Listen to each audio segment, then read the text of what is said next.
Oh, I'm so tired of my workouts. Why are you so tired, man? I'm just tired of what I do. You know, I gotta mix it up.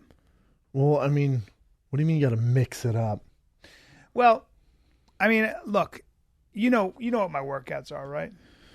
I mean, I have an idea. You like slang some weight around. You got you look at people. You go on Instagram. You look at other guys lifting heavy weight. That's not what I do. And then you call me like, "Oh, I'm so skinny." That's not what I do. Yeah, you're bigger. It's not what I do. I'm so fucking skinny. Not what I won't see you. Not what I do. All right? I wrangle cattle. I haul sand. I street fight. I power fuck. And I'm tired of all of it. Okay? God, that's aggressive. Well, it's what I do, dude. And now I have a great cook your own body. steaks? I have a great body, and I'll sweat on you. But I mean, at the end of the day, But what fuels you to get through all that? That's Like, the I'd problem. be exhausted. That's the problem. 'Cause I work out once. I do like a circuit thing, and then I'm done. dude, when you street fight, that's a high cortisol thing, you know. And then you power fuck, and then you Power haul fuck sand, can burn some calories. and then you're wrangling cattle. You're helping some cowboys out. You're gonna need some recovery at least. And I get depleted, dude. I get depleted, and I don't. I'm eating meat. I'm having some potatoes. I'm eating my potatoes. You're eating potatoes? But I guess I got to supplement. Well, how about you deep throat this Warrior Bar for me? Why don't you go ahead and chug on down that MCT oil? Damn, I Keep need it going all day. Good fats. Good fats, man. They're important. Why don't you go ahead and throw that in your stupid black coffee? Why is it stupid? Don't be so aggressive. Why? Because you drink. Oh, I drink black coffee. I eat steak and potatoes. I'm boring. I don't like your attitude. I don't like your attitude. The bottom line is onnit.com/fighter for 10% off. You know what we're talking about, okay? Any other questions? Yeah. God damn it. Yeah, you filthy animals. You want to look like me and have How a many of these body do you like have to mine? do? Yeah. I can't believe I'm not on a cover of their recovery protein. Me look neither. like this guy. Hey, Aubrey, make it happen. Yeah, man. I'd love to model for you guys. All right. Onnit.com/Friday, 10% off. Hey, you know what you remind me of right now? What? That stupid rabbit in Alice in Wonderland. I'm late. Yeah, I'm always I'm late. sick of it. Because I don't have. I only Get have a watch, dude. How? I don't want to spend $600-700. I don't want to spend $7,000. I'm not wearing a cheap watch. I want to look good. I want something that goes with my awesome threads. I know I'm you're not like, gonna do Brendan, it. I want to be like you so much. I want a Rolex. That's not for you. That's not for you. I know. But I have a better watch for you. What? Because you don't need to be But I rocking want a something Rolex. that's guaranteed. I want a good quality watch. Cool, I got you, man. Like the rose gold movement watch I rock all the time. Movement as an MVMT. MOVE or MVMT? MVMT watches. It's like we've done one of these reads before. Yeah. And guess what? They start at $95. What? You don't got to break the bank. What? Nah, man. You look classy too. Leather bands, metal bands, rose gold, regular gold, silver, whatever you want, man. Start at $95. Chocolate bands? Well, Okay, maybe not. not chocolate. Don't. Candy covered? No, you're right. wrong. Well- Listen, man. Most of these watches at this level, $400 or $500 at least. Not today. Not up in here. Not today. Not ever. Get 15% off right now with free shipping, free returns. Go to mvmtwatches.com/fighter. That's mvmtwatches.com/fighter. Join the movement. Movement. Be on time. Yeah. Hey, Brendan, you know what I love for Christmas? You know what I like giving A people? warm slap to the face. Yes, that, but I also love fresh, luscious, delicious berries. Okay. Dipped in milk chocolate, white chocolate, dark chocolate, covered in nuts, Okay. swirls. Dream on, man. We don't live in Argentina. I'm talking about Sherry's berries, okay? I'm talking about Who the I'm hell talking is about Sherry? fresh, delicious, chocolate-dipped berries delivered to your door. You show up with those. I ate a whole box. I ate an entire box in one sitting. I also and I ate my elbowed box. my own child out of the way because she tried to grab a second one, and I elbowed the child. I slapped my 9-month-old right in the face. He tried grabbing my strawberry. I went, yeah! Yeah, and you're a UFC fighter, and you love your 9-month-old. The bottom line is, He choked me out after. These berries are so good that I actually said to my kid, "No!" and I elbowed her out of the way. Yeah, but something like this, what are you talking? You're talking about what, $400, $500 for all There these usually berries? would be. They would be $500. These are $19.99. You go What? to berries.com and then you go to click on the microphone at the top of the page, and you type in fighter, okay? And that's what you get, $19.99 for fresh dipped strawberries. They are ridiculously delicious. You get double the berries, too, for $10 more. What? Double the berries? Yeah. Just use our code FILER. Now my children can actually eat them. Thank you, Sherry. Not many men can withstand my punch. Obviously. For sure. Got a set of hair on him. Black belts and chicken heads. I think you'd be surprised. I think you'd be surprised. Abbott Kenny Fight Club. Kid's got a piece on him. Couple 1-2 cutie pies. I still got it, baby. Lift your shield. And now from the Onnit Studios in Playa Vista, California, it is the moment you've been waiting for. The Fighter and the Kid is coming at you live. No, we're not live. That doesn't matter. It sounds better when you say live. But we're not live. We don't Shut up, man. And now it's the Fighter and the Kid live. Not live. This is not live. This is not live. I get mobbed in Canada, dude. I get mobbed in Canada, and you should know that. You get mobbed in Canada? They call me the Canada Kid. It's weird because in L.A., people flag you down for Ubers and stuff. Isn't it weird? That's not very nice. Isn't it weird how that works? Mm-hmm. Last night, I had the pleasure of sitting through Mary Poppins. My daughter was in it. And I kept smelling. I thought I stepped in dog shit. I was checking my shoes, and then you ever have that where you keep, and you're like, "The fuck is on me? Something's on me. Yeah, it drives me nuts. Something's on me." Yeah. And I figure it's someone else usually. Yeah, but then you're like, was somebody breathing behind me with terrible breath? What the fuck is going on, right? I just couldn't figure it out, and then I smelled my sweater, and I was like, I have something on me. Let me guess. Yep, I love it. Go ahead. Your breath. Nope. Your teeth. No, you asshole. It was your wife. No. But I did. She was talking, and I was like, "Yeah, you." Because you go over all angles. She was talking. I was going, and she goes, "What are you doing?" I go, "Nothing." She goes, I was like, maybe she ate some poo. Did you order the poo platter? Right, but it wasn't her. And then I look down, and I see my son just sitting there, and I go, and I hear, like right in the middle of the play, and my wife goes, and I go, huh? And another. And he's just farting as loud as he can. Didn't give a shit. And I go, Hey, man. I go, little manners, huh? And I look at my wife and go, has he been farting this whole time? And she goes, the whole time. She never told me. And we started laughing in the middle of my daughter's play. She's on stage. We start, when you can't stop laughing? Yeah. Like two kids instead of being adults. My own daughter's on stage. I could not stop laughing. Farting. Then the kid behind me rips one like if you were to take a bat and hit a heavy bag. What's wrong with all these fucking kids? My dad would slap my face. They don't, because they're 5 and they don't care and they don't know, and they're just like, what, I have to fart. Then they'll say stuff like, I have to poo. Like, now? Yes, now. Like, it comes immediately. Yeah. And you got to run them to the dirtiest bathroom on the planet. It's a good time. So that was my experience. How was the play, though? Oh, wonderful. Mary Poppins. It's funny because kids, they forget their lines. Some of them have meltdowns. Some of them Did you run slap off stage. your daughter if she forgot the line? I'd run a tight ship. No, I'd run a tight ship. I said to her, before you go on, I said, first of all, I know you like acting. Now, the chances of you making it are literally 0. less than 1%. Right. I said, I don't see a lot of talent in you. You're 8. I know there's a lot of time to grow. Personally, I think you're. I think we're gonna. You're digging yourself out of a hole. I think you're made more for. But she is white privileged. She's pretty. I said, so you got that hopefully going I'll for be able you. to pay your bills, but I don't want to. No promises. So don't be an artist. No promises. Yeah, you're not. I don't want you to be an artist. I want you to be a civilian. That's what I said. And I said, I don't approve of the play, but go ahead and have a good time. I have to crush her spirit a little bit. Can't let her grow wings. Let your kid grow wings, and they have dreams, and they want. How did it go? They want to follow their dreams. No, we can't have that. No, got to keep it tight. Yeah. Did you tell her? It's not real. You can't be whatever you want.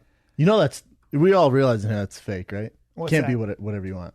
Well, that's my favorite. It's not true. I think with a kid though, you want to be able to say. I agree. A kid, you want to, to a certain extent. Just don't hem them in and say. But I do agree. No, if he's 14, he's like, Dad, I want to play for the Los Angeles Lakers. I'm like, son, look at the color of your skin.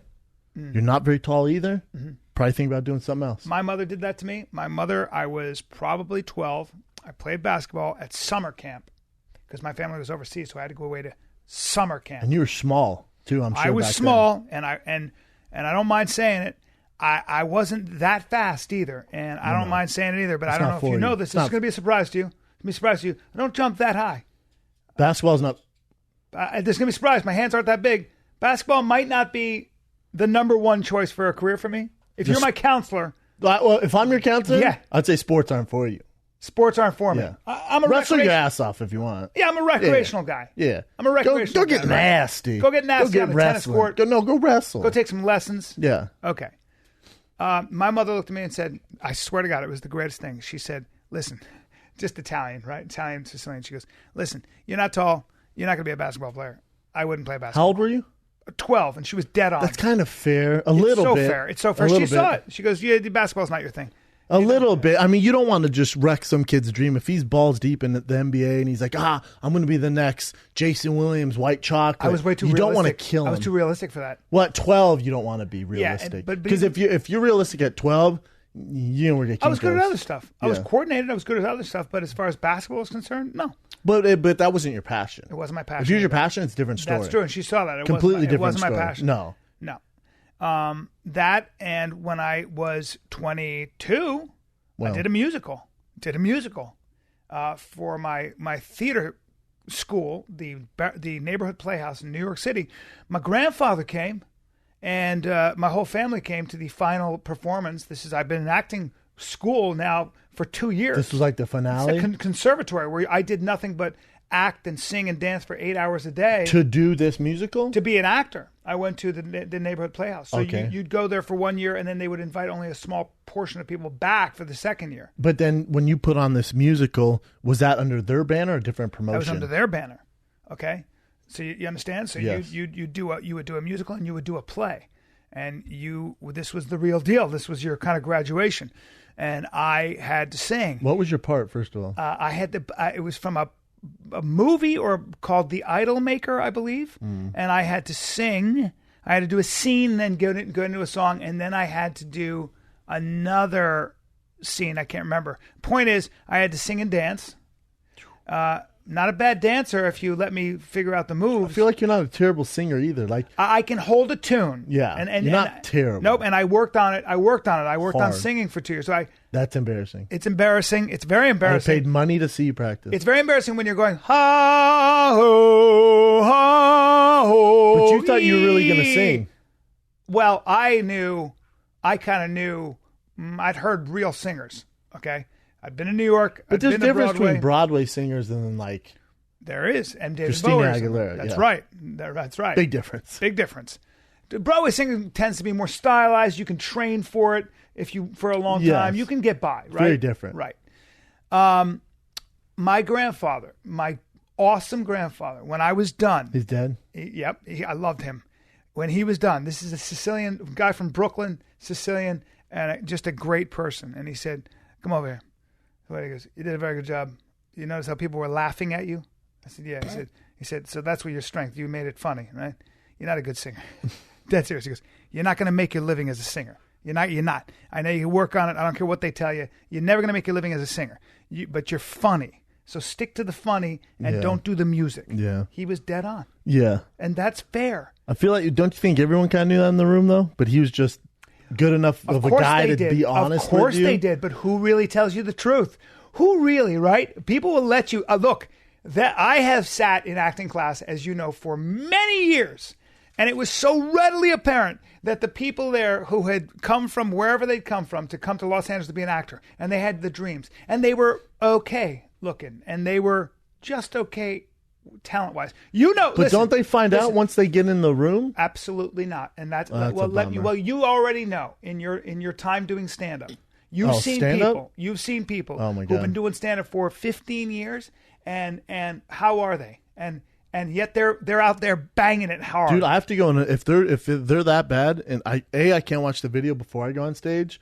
B, I'll have to go into another room because I don't want to fuck up my flow. What did Jesus Christ say? You can see I believe something, I'm going to paraphrase. You can see the splinter in your neighbor's eye, but never the log in your own eye. Yeah. The idea is it's very hard to have an objective sort of.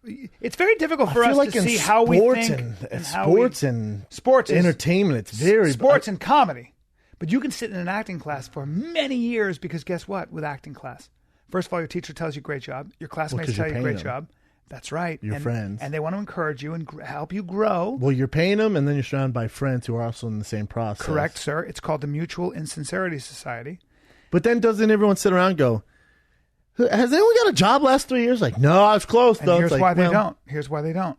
They're using the exception? Because tomorrow I might have an audition that changes my life. And, as you know, there are a lot Can't of hate examples. on that. There are a lot If of that's their examples. passion, I can't hate on that. And there are examples you can point to. The problem happens when the person just shouldn't. It's the way I shouldn't be running punts back in the NFL.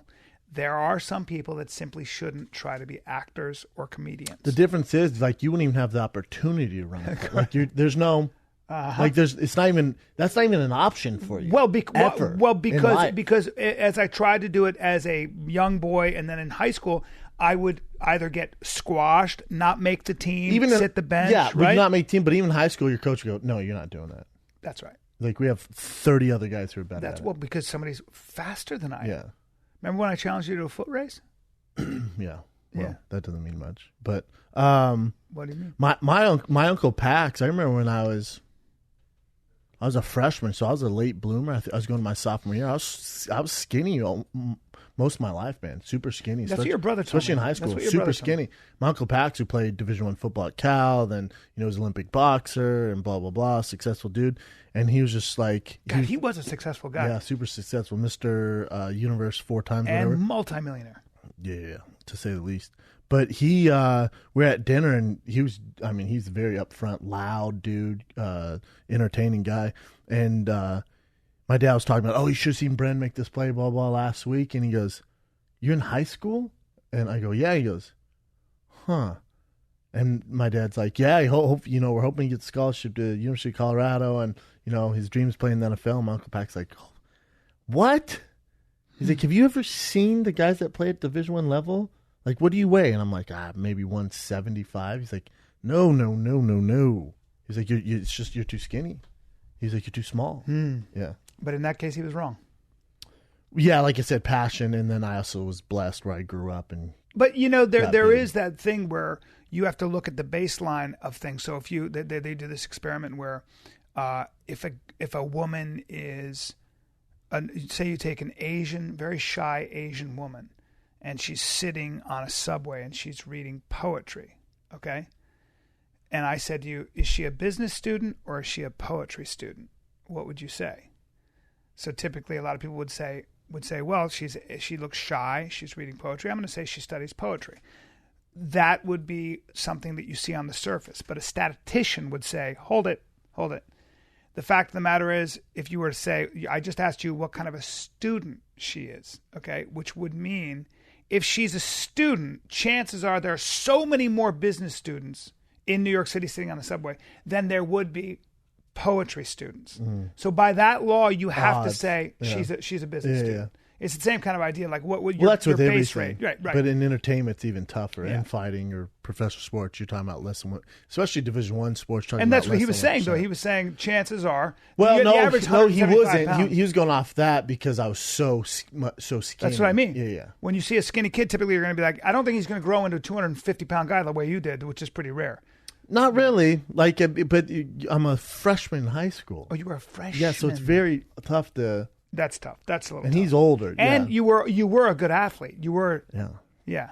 Yeah. That's a little tough. Yeah, that's kind of jumping. That's a little young. Jumping ahead. A little young to say about that. it. It didn't bother me at all. Why? Because you knew. He's older. He didn't know. I was playing on. I was playing with all the older kids. I was first team freaking all conference. I was like, what? Old man. I mean, granted, he's smart as shit. Yeah, that stuff didn't bother. I remember when I was in 6th grade, and I went to the University of Colorado football camp. Like all the middle school and high school kids go. There's like the thing in Colorado, man. You were there for 5 days, and this guy that I looked up to, he's the coach of Northwestern now. Fitzpatrick, I think is his name. Fitzgerald or Fitzpatrick. He was a legendary linebacker at Northwestern, all-time leading tackler in Big Ten, blah, blah, blah. legend. Went to the NFL, had a cup of coffee in the NFL. So there you go with that. Smaller guy. And I was like, oh, because I played linebacker at the time. I was like, oh, shit, there's Fitzpatrick, man. This is awesome. And we're doing backpedaling drills, and I, like, tripped on a sprinkler head and my cleats on. And, I had big feet. That's how you know I was going to be big, because I was real thin and skinny, but big feet. And I hear him tell the other coach, go, he'll never make it. Look at the size of his feet. He'll never make it. Look at the fucking size of his feet. What? And, dude, I felt like crying right then and there. How old were you again? Like I said, 6th or 7th grade, probably. Oh, and he goes, that's not cool. And he goes to the other guy, and he's like joking about it. He goes, oh, don't, look at this guy. No, he'll never make it. Because I was doing well and everything else, and I tripped over that. So, like, people were like, oh, look at this kid. So, because I was doing really well in everything, like, tearing things up. Yeah. And then I go to, because you'd go into sections, like hour here, hour there, hour there. It was exhausting, by the way, but I loved it as a kid. But hour there, hour there, hour there. But stay the night in the dorms, blah, blah, blah. And I trip over the sprinkler head. And he goes, no, he'll never make it. To his buddy. That's not He goes, cool. look at the size of his feet. And I was like all, him. Dude, my heart was like.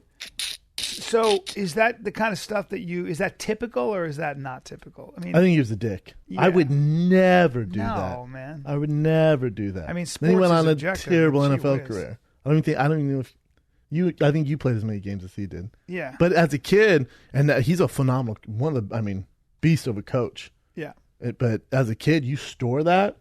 I'll never root for Northwestern. Maybe. I'll never root for Northwestern.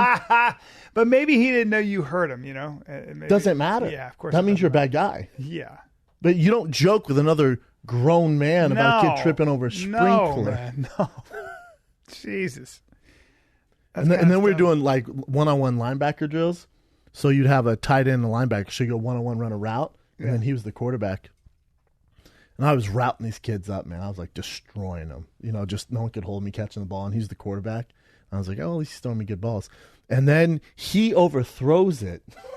This fucking guy, now I think of it, I have a real hatred for him. He overthrows the ball. Again, I'm in 6th or 7th grade, man, going against this giant black kid who's clearly playing at Ohio State or some shit. And I fucking juke the shit on him. He rolls his ankle. I'm wide open. He overthrows it. And then I just run back. I'm like, all right. I mean, he chucks it. And I'm walking back, and he goes, no, hold on. And because the linebackers can go get the ball, he goes, let him go get it. Fuck that. Let him go get it. I was like, what is this guy's deal, man? It was almost like reverse racism, because I was the one white guy just tearing it up. Yeah. It was almost, and he was white. I'm like, hey, man. Yeah. You know what I'm saying? What's your deal? Even now when I see him, because you remember, I'm 6th or 7th grade. Football, University of Colorado, NFL is my life. Yeah. Everything. My walls are cut. It's like, that's my life, man. Yeah. For me, that stuff that happened to me as a kid a couple times, which I'll tell you, and it would make me furious, as in murderous. Like, I have a long fuse, but I have a bad temper, right? And I don't know what the psychological profile for that is, but serial killer. I remember when in high school, there was a ref we had for wrestling, and he would deliberately he didn't like our team. He didn't like my school. And he would deliberately try to, screw you guys over. No, he would literally try to psych you out by talking about how amazing the other teams were. And he started talking about how incredible this one guy in my weight class was. And I remember I was 16 or 17, and I remember I knew what he was doing. And I said to the assistant coach he was talking to, I said, why was he saying that in front of me? And he goes, he likes to get into your head. He's the ref. How old is he? I don't know, 40. I don't know, some dick. What a He's psycho. probably Fitzpatrick. Do you know I got so angry? Same guy fucking you me over. I got so angry that I remember thinking to myself, I will die. I will die. I will fucking die. I don't remember I don't even remember the match. I still remember it. So at 50, if I still remember it, I don't remember what I did, but I can promise you I won. And you know why I won? Because if I didn't win, it would be such a deep scar. I think I beat the shit out of the kid. Yeah. The kid's like, Jesus. Oh, my God. There was simply no way I was going to lose. You never forget that stuff. I had a buddy who I wrestled with in 6th grade. I won't say his name, but we had a Royals middle school. And, it's 6th grade. There's a lot of pressure when you're wrestling, blah, blah, blah. And this other team comes in, and he bumps me and goes, look, they got a girl. But she was like this, like athletic-looking black girl. And I was like, yeah, they do have a girl. And he goes, can you imagine going against her? How fucking easy it would be? And I'm like, yeah, it'd be pretty crazy. But even then, I was kind of like, I don't know, man. She looks pretty wiry. Like, she's on the team. Something's up here. He gets paired up with, when they do matchups and they have the bracket, he gets paired up. He gets paired up with her. And he was so nervous. He's all, fuck, man. I go, dude, I mean, what happens if she's really good? He goes, not a chance. He goes, worst case, man, I can just like strong arm, because I'm a guy. I'm like, yeah, good luck. He goes out there and gets his ass whoop. She pins him. That's great. And he was actually went on to do crazy things with basketball. She pinned him. That's so good. And he cried under the bleachers for hours. I don't think he ever wrestled again. I'm gonna bring in a letter that when I was trying to be an actor, and I'm gonna read it for people and it's gonna be for anybody who has a dream, where people are telling them they can't do it. You do have to be realistic, but you also have to dream. You got to be a big dream. You got to be and when I was trying to be an actor, my mother, because she loves me and she was trying to help me out, she sent me a letter in the mail from one of her dearest friends about how worried she was about me trying to be an actor. How old is this? How old are you? I was 20. I was probably 21. Maybe 22. And was the lady who sent the letter, did she have She loved me. She grew up with me. So she was so worried that I was making a Did she have any idea mistake. about the business or anything? No, but she knew me, and she knew my situation, and she had men in her family who had not done a lot in their life.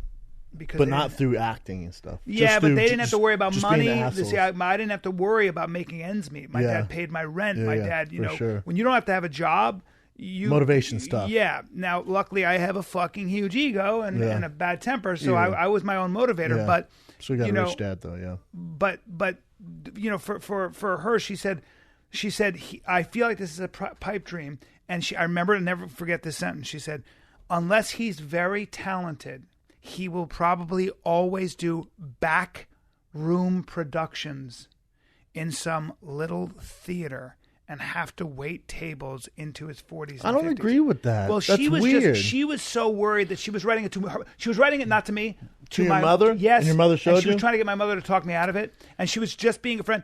For what my mother made the mistake if you of don't saying have it to me, dude. if you don't have perspective, though, you know what I'm saying. Like if you don't know I get she cared about you, but the other thing is, well, I agree with you. But yeah, I know. But the other thing too is with that stuff. You might have this dream that you want to be an actor. You have no idea what road it's going to take you down. You wouldn't have found stand-up if you didn't pursue this. I shouldn't have. Of course. And then, like when people go, "Should I be a fighter?" That's why I don't hate on people. Mm-hmm. That's your dream. I've seen your passion. I've seen you. Do it. Try it because you don't know where it's going to lead you. Look at me. You don't know where it's going to lead you. That's a very good. You point. might make it, but you might find something where, like, hey. If I never started fighting, we wouldn't be here. I wouldn't be in L.A. I wouldn't be doing this. 100%. I wouldn't be doing stand-up. I wouldn't be doing anything. That's the best. If I did football, I was like, you know what? I'm just going to grind it out. Go play. Maybe I'll be on a practice squad in the NFL, or go play Arena League football, Arena League 2 football, and just see what happens and settle down in Denver. Think how much different my life would be. That's a great point. That's that following, like they always say, one honest decision and movement follows another. And I think if you have this deep need, and I remember keeping that letter, and I said, I'm going to keep this letter and read it. I read it to my acting class when I got my first huge job. Yeah. And because it's such a hard business, but I still have the letter. But it was motivating to me. It just made me more angry and more determined. God, that wouldn't see. I'm not motivated by that. That wouldn't get. If that depends on your personality. If that came from Morgan Freeman, I'm like, God damn. Yeah, this is important. Some random lady who's your mom's friend, I'm like, okay, lady. Yeah. Thanks for nothing. Yeah. Moving on. She's an intelligent woman who knew me well. I know that still doesn't bother me unless you're in that business. And you know the business, I don't listen to it. All it did for me was motivate me. Well, that's good. Yeah. What it did to me is I went, okay, can't wait to prove you wrong. That's good. And I still have the letter. Those little markers of people saying you can't. And a lot of people let that shit stop them, and a lot of people don't. A lot of people go, good. Well, if that stops you, you're not ready for the ride. That's a good point. And also, I like what you're saying about the fact that when you do, like I always say that, just do anything. Look, if you like music, just start learning the guitar. You don't know where it's going to lead you. Just do something that you want to do initially. It'll enrich your life, and it'll you might meet people you want to be around. There are a lot of things that do you something. Do something. We're like Tony action. Robbins today. I don't know where we got started on this kick. I know. Like a real Tony Robbins. We started on the play. Oh, we just started on the play. Yeah. I'll tell you, Tony Robbins' videos never got taken down on YouTube. Our videos just got flagged on YouTube because we showed that iguana running from the snakes. I thought we were doing him a favor. I thought it was awesome. BBC's pretty big. But they're correcting right now. So as you guys are listening, it's back up. Not a big deal. Good. I thought it'd hook them up. Good. Dude, how about I was almost late to my freaking stand-up the other night? And this is a true story. I can't make this shit up. I was watching the Teen Mom Reunion Part 2. And I was so into it, I almost missed. I was almost late. Oh my to God. the Laugh Factory. Check it out though. And you guys are like, God, how much bullshit is that show? I get that. I get it. It's ridiculous. But these bitches were scrapping. Like they got a legit fight. Why? Like, cause you know Dr. Drew's the mediator on that thing, right? Like he's the guy who. He's the one who told us that it actually had an effect on cutting down on teenage pregnancy. Well, that's true. Everyone knows that. Yeah. Like Teen Mom actually, one of the reasons they did is to show kids like, hey man, don't have unprotected sex. This is what happens. And since then, the rates of teen pregnancies way down because you're like, holy shit, that looks terrible. Remember, and some people think it was the interview we did with him. I've had people send me clips that says it's us. Remember when we were doing Dr. Drew, I kept asking him about it. I was asking about Teen Mom, blah, blah. And he made comments about Farrah. Not the last time we did his, when we were on Loveline. You remember that? Yes. And we were talking about Farrah. Yes. He was talking about how he was just getting into Farrah, how crazy she is, basically. Well, she goes on the show, and he's like, well, someone told me backstage you have an issue with me. And she goes, yeah, you did an interview, blah, blah, blah. And I was like, God, that sounds familiar. And then people have been flagging me, being like, dude, that was the interview you did, blah, blah, blah. I'm like, really? And who knows if it is, but he goes, I love this. Dr. Drew goes, you know I'm a host of a show. I'm not your doctor, right? Wow. Yeah, I was like, he goes, I'm a host of a TV show. Like, I'm not your legit doctor. She's like, okay, good to know. And it was like this super awkward moment. Oof. But that Farrah girl, I'm not going to get off Teen Mom, but she's talking all this shit, blah, blah, blah. This other girl comes out on the show, and they're yelling. That girl's already been in prison. And they're yelling. And then it's a straight scrap. Her dad gets in her boyfriend's face. Her husband, he punches him in the face. What? He falls in the crowd. You can't make the shit up. It's a real punch. Oh, no. Yeah, he like throws her dad to the ground into the crowd. And then they all walk off set, and Dr. Drew goes, well, obviously we don't expect this to happen. Thanks for watching Teen Mom. And I was like, damn! And then my girl's all, you got to be there in 20 minutes. I'm like, oh, shit! And I flew out the door. So they're not doing so well. It's not that they're doing. I don't know how they're doing financially. I told you, Dr. Drew said the biggest thing is MTV covers their therapy bill because they're in therapy like a motherfucker. Right. Yeah, I don't know how well they're doing. They must be making bank because it's like season 8, right? Yeah, I would imagine, man. They right? renegotiate. They should, right? You renegotiate or contract. MTV's very smart because Jersey Shore got paid after it, but like their second season, they usually we had homeboy on here from Lord of the Rings. They tied him in for you think he was killing it. Yeah. But there's a reason why Viacom and these huge corporations make so much money because they know what's going on. There are always ways out of it, though. If the show becomes a hit, there are ways. Well, that's true, but the way is if you're undeniable and you have to be part of that show, you can get more money. If you're just a side piece where you're like, hey, you know what I'm saying? Like, Penn and Teller. Teller makes a big deal about it. They're like, get the fuck out of here. We'll find another guy. There was an actor on Mad TV. I won't mention his name. He didn't want to be on the 3rd season. And so he began to read everything like this. And I'm not kidding. As soon as they had the reading, he was reading it like this. You want more money? He didn't want to be on the show. He wanted to be let out of his contract. But he goes, okay, I don't have to be, but I have to. This is the character I'm doing. And I'm going to do this guy for everything I do. Were you guys going nuts? I wasn't there. But he told me, and some other people told me that the producers were like, all right, we'll get somebody else to read it. And they let him. What? I'm just talking they here, let him guys. out of his contract? Yeah. Yeah, they fired him. Yeah. You can get out of it. There's ways out. And when your show's a real hit, your agents can be like, listen, we would hate for our actor to not be happy because when he's not happy, he doesn't feel well.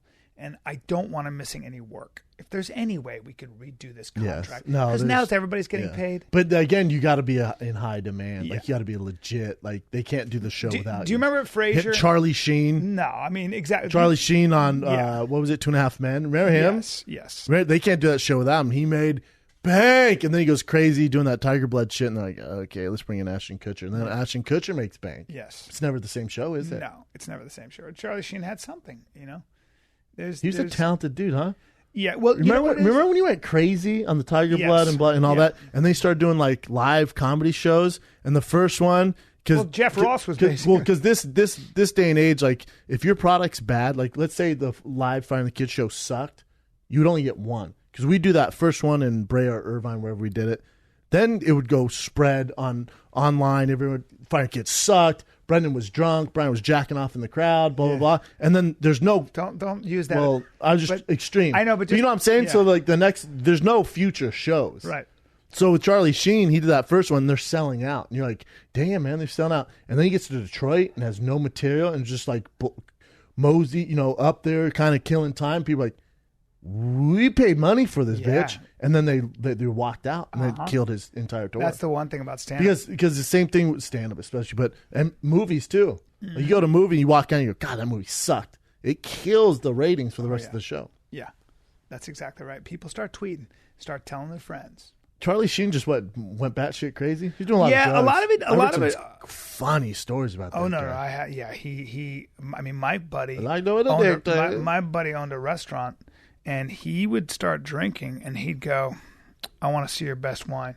And he'd go buy a $24,000 bottle of wine because it was from 1962. I don't care about that. He has money he was the an ass. extreme I'm talking guy. about the prostitutes, paying men to suck his dick, paying dudes to suck their dicks. I don't know about expensive bottles of wine. Okay. I don't know about the other stuff. No one gives a fuck about that. But did he has more money than God off that show. Yeah. I've heard some crazy stories about that dude. Crazy stories. I don't know how much. I'd be interested to see how much money he actually has left with all that. There's a lot. If he was doing that tour stuff, that's pretty desperate. Yeah. Imagine let's say Johnny Depp flew off the handles. Yeah. He ain't going on tour doing Jack Sparrow live. No. No. He's so rich. He's like, I'm not doing that. I don't need to do that. It's interesting how that kind of crazy money will go though. Because you've got such a crazy nut. You're spending $1 million a year. Easy. Think about it. Think how much he was making. How much was Charlie Sheen Sheen making? I mean, you're talking it was like $400 million a year off that show. It was the number one show on TV. Seriously? You're crazy. $1 million a year to him is nothing. Yeah. A nut. I don't think he's through. Think how long he's been famous too. Yeah, no, a long time. But again, we know that people like Tyson, these guys go. Fighters broke. are different, brother. Yeah. Fighters are different. What did it say? Net worth up there? 2016, that's 2016 though. What's it say he's worth right now? God, he looks like death. Mother Nature. Go back. 121 million. Yeah, 121 million. Well, right that's you didn't realize how much 2.5 Men made. That's nuts. Yeah. No, that is so nuts. Yeah. Charlie Sheen. God.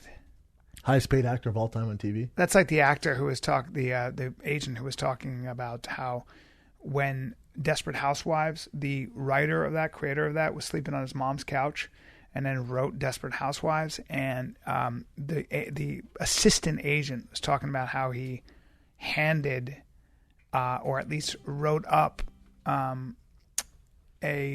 basically a check for $107 million, and said, "That's your check. Good job." When you create a show and it's a hit, there's some real money. We need to do Charlie that. Sheen didn't create that, but he was just the highest paid actor. No, but I remember when he signed on, I remember somebody said, "Who's the highest paid actor on TV?" And I was like, "Who?" And they go, "Charlie Sheen." Why? Because he owned a piece of that. It was part of his deal. Killing it, man. Yes. It said 1.8 million per episode.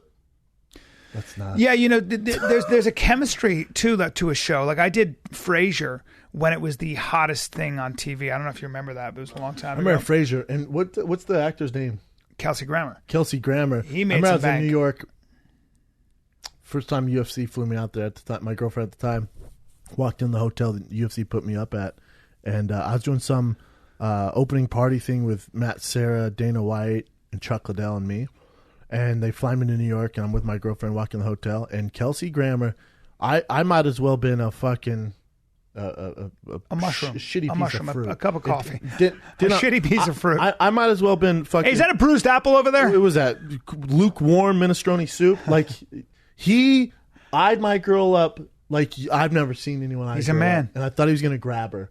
Like, well, I'm gonna have to whip Fraser's ass. Nicest guy in the world. Is he? Oh my God, he's such a nice person. I'll I'll be forever in debt to him too, because I was on a date, I told you, in Nobu. Oh yeah, that's right. Yeah, and he came over, started talking to me, and I got lucky because of that, because she was not interested in me before. Is he still on TV?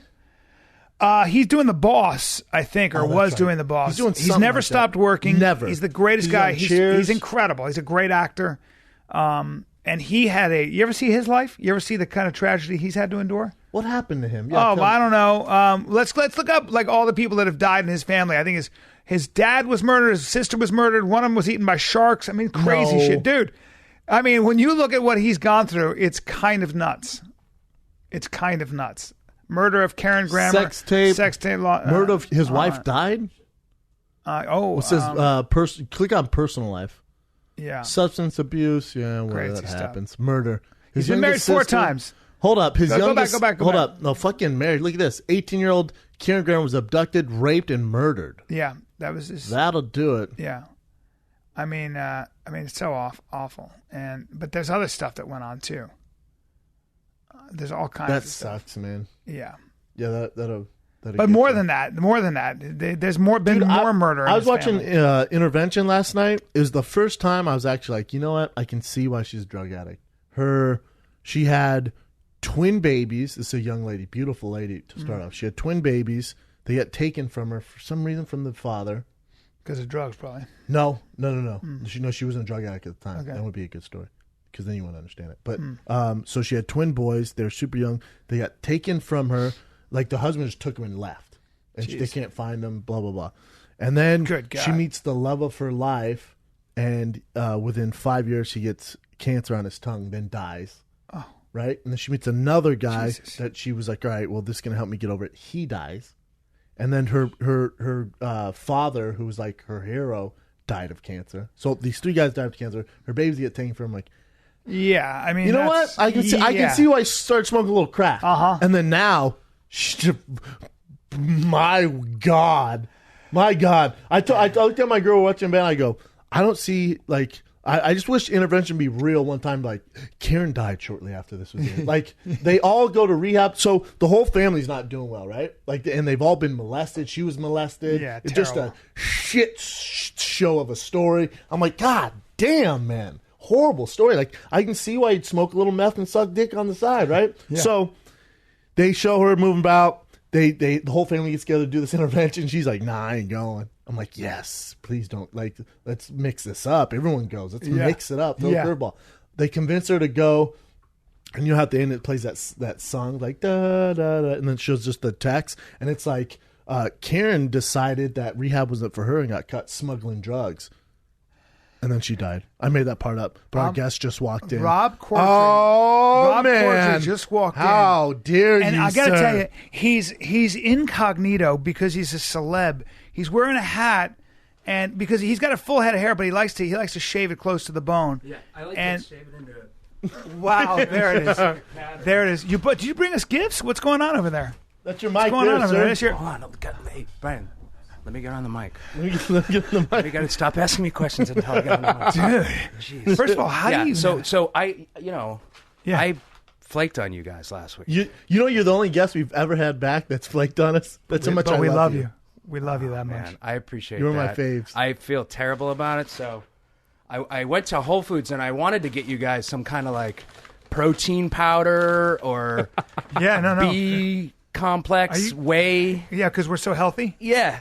And so instead, I just got you tequila. Look at that. Silver Patron. Oh, boy. Sí. Dude, I didn't know. Dude, do you speak Spanish too? Sí. Dude, you sound fluent. Uno, dos, what sí. the fuck? Wow, man. Yeah. Amazing Spanish. Congratulations on everything. Rob Corddry, have you met Brendan Schaub? Because he's going to I'm leg I'm shaking your hand. He's going to leg kick you. What? He's gonna leg kick I'll you. fucking fight both of you guys. I'll fight both of you guys. Dude, you have an intensity to your eyes Yeah. that's downright scary. Yeah. Yeah. Yeah. All right, good interview, guys. That's our time. Well, that's it. Thanks You guys, for the tequila. It's been great. It's been fun. It's been really fun. What's going on, brother? I don't know. Appreciate you coming in, man. So you got a big movie. December 9th it drops, right? Yeah. Friday. Big movie, yeah. Friday. What's the movie? What's it like to do motion pictures? I only do TV. Motion pictures. Yeah. Films? Yeah. I don't know. I do movies. Son of a bitch. I do moving pictures. I don't do films, apparently. movies. It's the same thing. It sure But is. the days Longer, a lot of waiting I around. guess. I don't know. There's no difference. But I feel like when any Should've movie get you're paid in, more in TV. any movie you're in, Hot Tub Time Machine, Boat, this new movie, like people see you and like, yeah, there. It's like a good feeling. Like it's hilarious. Oh, that's nice. Yeah. That's That's nice. what I hope so. literally what you did. You go, I love that guy. I get a weird feeling. I get. By the way, Rob and I know each other, and I'm going to go back, and I'm not kidding. We're met. talking Do you remember where it was? Gotham Comedy Club. Thank right? you, sir. And that's 20. And I'm going to give you a number. I think that was 21 years ago. New York? 1995, 4 or 5. 1906. And you were in a The Summer of Love. you were in a sketch show. That's right. And I remember, I swear to God, I remember watching you with Patty Jenkins, who is now a big director and Wonder just Woman. directed Wonder Yeah. Woman and stuff. Small budget And movie. watching you do this strange, you were smelling something and your whole body was contorting. And I went, guy's very talented. Oh, that's funny You because can I thought see the it. same about you. We're gonna blow smoke up each other's Yeah, asses please do. now. I'll just sit back and watch. Yeah, I feel like Gotham Comedy Club, 1995-ish, was the Callan Corddry show.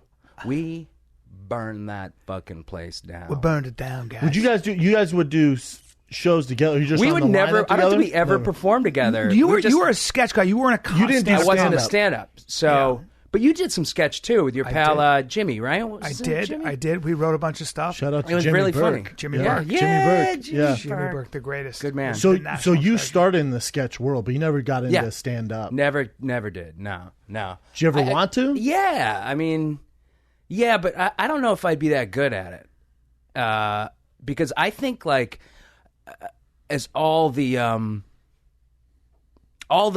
different things you can do in comedy, Yeah. right? Like that to me is the closest to art that we have, like, and to do that, I feel like I would have to just do that. I would have to like Focus on that. fucking like just be. It takes such a work ethic. I feel like. I think you have it. I think you could easily do it personally. Because he's a performer. Yeah. I mean, I would love to. I think I he's just could, but then naturally funny. that would be at the. It would. I'd have to sacrifice a lot of other things. You're going to take my workshop. I think and I'm I like gonna tell you. better. And let me I go- keep and- going to your workshop. I It's know. 6 a.m. at Yes, the it Hilton, is. right? It's at And the you're Hilton. not there. I'm He's not never there, there. dude. He's You're never never on there. time. And I apologize. I It's sleep. expensive too, right? It's expensive. It's It's I'm in the hole 35. like $2,000. Yeah, I know, man. Yeah. And actually, it's now $3,500. But listen. Okay. Yeah, I'm All gonna right. I'm gonna get to it. Bill him in the mail. My workshop at the Hilton will. I'll at keep 6 going. a.m. Keep going, man. Keep going. Because And that's part what the workshop's called. Keep going. And Is that's it- part of the workshop, the discipline of waking up. Is for it no a reason. bigger deal to do this show or your movie with Jennifer Aniston and the rest of that crazy squad? Oh, this one. That's Good, what I good, figured. good answer. That crazy gang of Dude, look at Well, he all does those Ballers. misfits. You know he's on Ballers, right? Yeah, he's in everything. Yeah. He's in everything. What is Ballers? How is Ballers? It's fun. And what's Dwayne like? It's fun.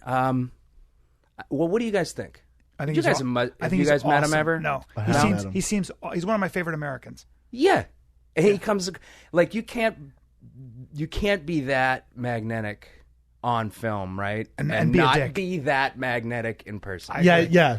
Because He's that kind this of isn't guy. a knock. He's exactly what you want him Yes, to be, right? 'Cause I think he's the same guy you see on camera that he is in the streets. And this is a knock on him because he's not that good enough of an actor to be that cool on camera and then a dick in real life. Does that make sense? Yeah. He's. Right. Well, I don't even know. Like, I'm kind of taken by him. Like, I thought, like Pain and Gain. I thought that's when I first looked at him and was like, oh my god, you can act and sing and play the piano, by the way. and dance. And He's done the whole Be deal. Cool would be the one that should give most people markers because he played a gay bouncer in that. Be Cool. It's called Be I Cool. see that. It's the follow up to Get Shorty. For me, for me, when I thought he was amazing was in The Rundown, I went, that guy's a movie star. That's standard though. Like I expect him to do the rundown. He's funny though. What's the He's got rundown? a sense of humor. That Peter Berg movie, and it's really good. Oh, And he Action. remember in the end when he decides to use a gun again. Yeah. But don't you think that's like? Of course, No, Rock's gonna do that. not really. Like you see him like in Ballers, he's really good, right? He's a former football player, agent, and then like I said in Be Cool, or like when his start in Scorpion King, I think 2 or 1. It's like of course he's gonna do that. Yeah. No, like, when I saw him, like Hercules, it's when, like, when I saw him sing a parody of "You Look Wonderful Tonight," and he it was like, "Biatch, you look terrible tonight," and he was doing this thing for this professional wrestler, or she's a promoter, and he was playing the piano, and I went, "This dude can play the piano." wait, he and really sing. can play the piano? Yes, he can. Yeah. Shit, plays I the didn't piano know that. and sing. I couldn't fucking believe it. he's an animal. I couldn't believe it. I was like, "Is this really happening?" Man, yeah, he's that kind of guy. And Ballers switched. You guys were filming in Miami right now. It's in Los Angeles. Yeah. It's a big deal, yeah. My life is the one thing about that show that was hard. Forget Miami, am I right? became Yeah, easy. I bet. Yeah, Yeah. You have a family, right? yeah. 2 kids. 2 kids. Well Yeah. done. Well done. Well done. Thank you. How old are they? 22. They're yours. Ah, damn it. I knew it. Yeah, no, they are 8 and 10. I have 8 and 5. We saw each other in Silver Lake, I think, years and years ago, right when you had the 5-year-old, I believe. I feel like the last time I saw you was in Vegas Oh, really? at that pool party. And I don't remember what it was for. You two were at a pool party? Shirts Yes, off? in Vegas. Shirts off? Probably. Couple of medium Knowing me, guys. yeah. Yeah, a couple of medium white guys with their shirts off. Raging. Dude, he and I, arms in the air. I'm blow. surprised I've kept this shirt on right now for I so hear you, long. man. Yeah, doing blow. We were like, "Hey, let's yeah. cheat on our wives Yeah. with those girls that are not even We looking stole at us." cars. Oh yeah, We built guns. we built Guns. And Threw them away. Didn't even shoot them. We're hardcore when we go to Vegas. hardcore.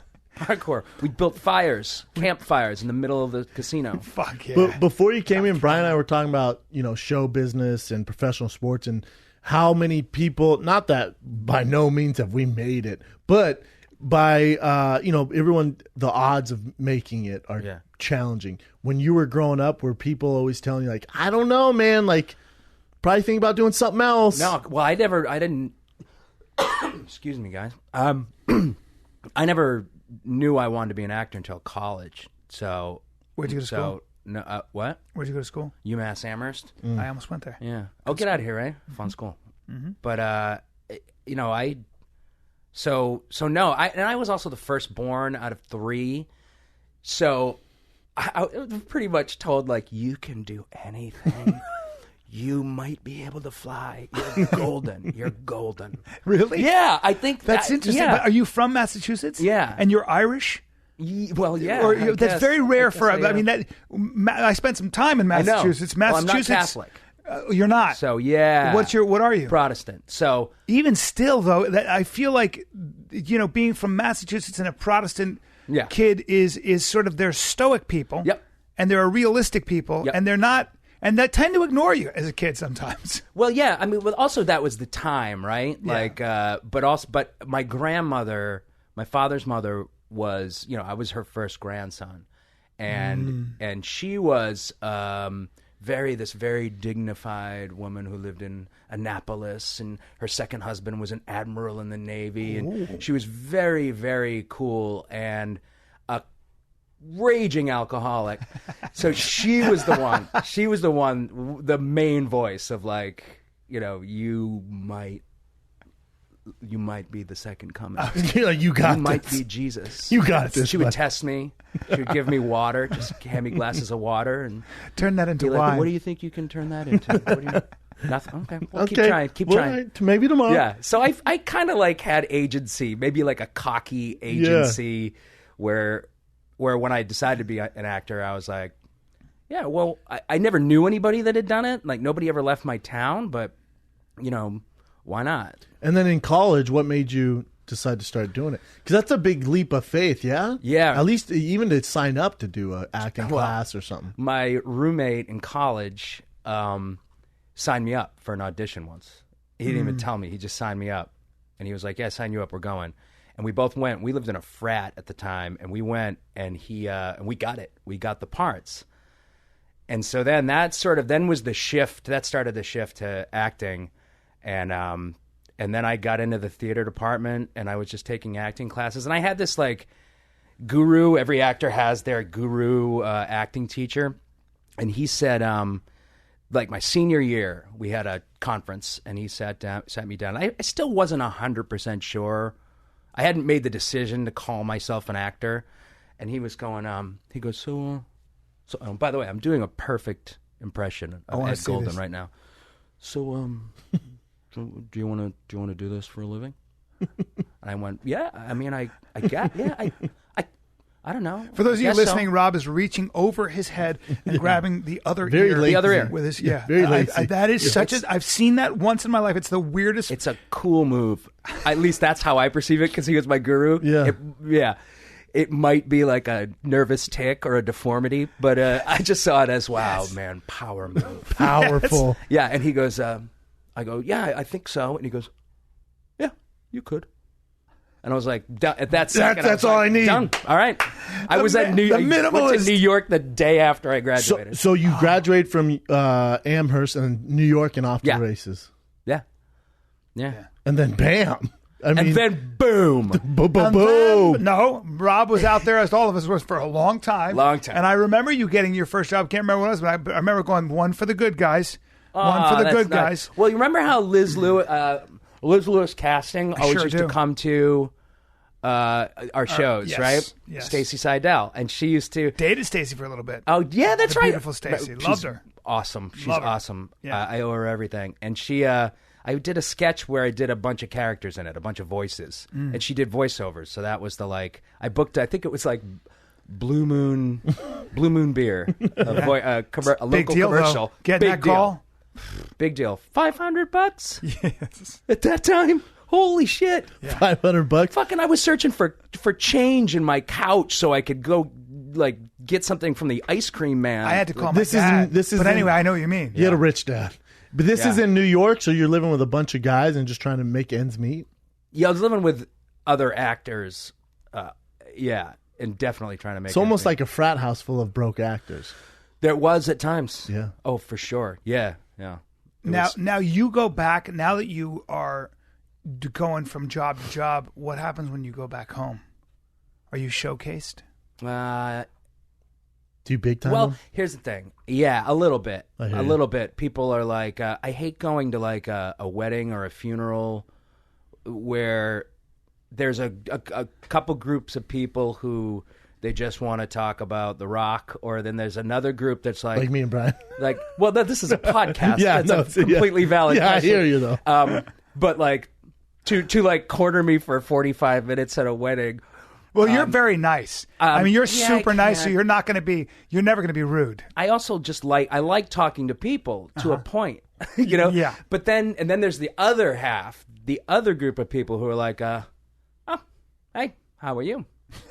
So, you seem to be doing all right. Yeah, got a pretty nice deal there. And where is it now? California? Well. You know, like, and they're just like sucking on a Bud Light, staring at me like, fuck hating you. Yeah. Because you're the one guy who made it out. Yeah, you get the feeling like if they get drunk enough and you just, your eyes just stay on their wife just a little too long. They're going to kill you. They're going to punch you in the chest. They're going to kill you. Yeah, they're going to hit you right in the chest. Right in the solar plexus. Just ruin your momentum. Yeah, they're going to have a fucking an episode. You think you're a hot shot, Jennifer Aniston? Think you're a hot shot? Good news.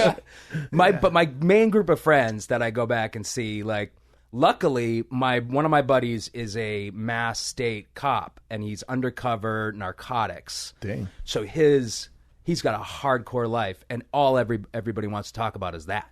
Like, we all are just like riveted. I feel like everyone's riveted with that stuff. Yes, That's why they get those prison shows and the drug shows and the cartel shows. Yeah. Like, 'Cause it's I great don't have a stories. friend who's in it. It's great So I stories. can't get the information from anyone else. Yeah. You just can't. Yeah.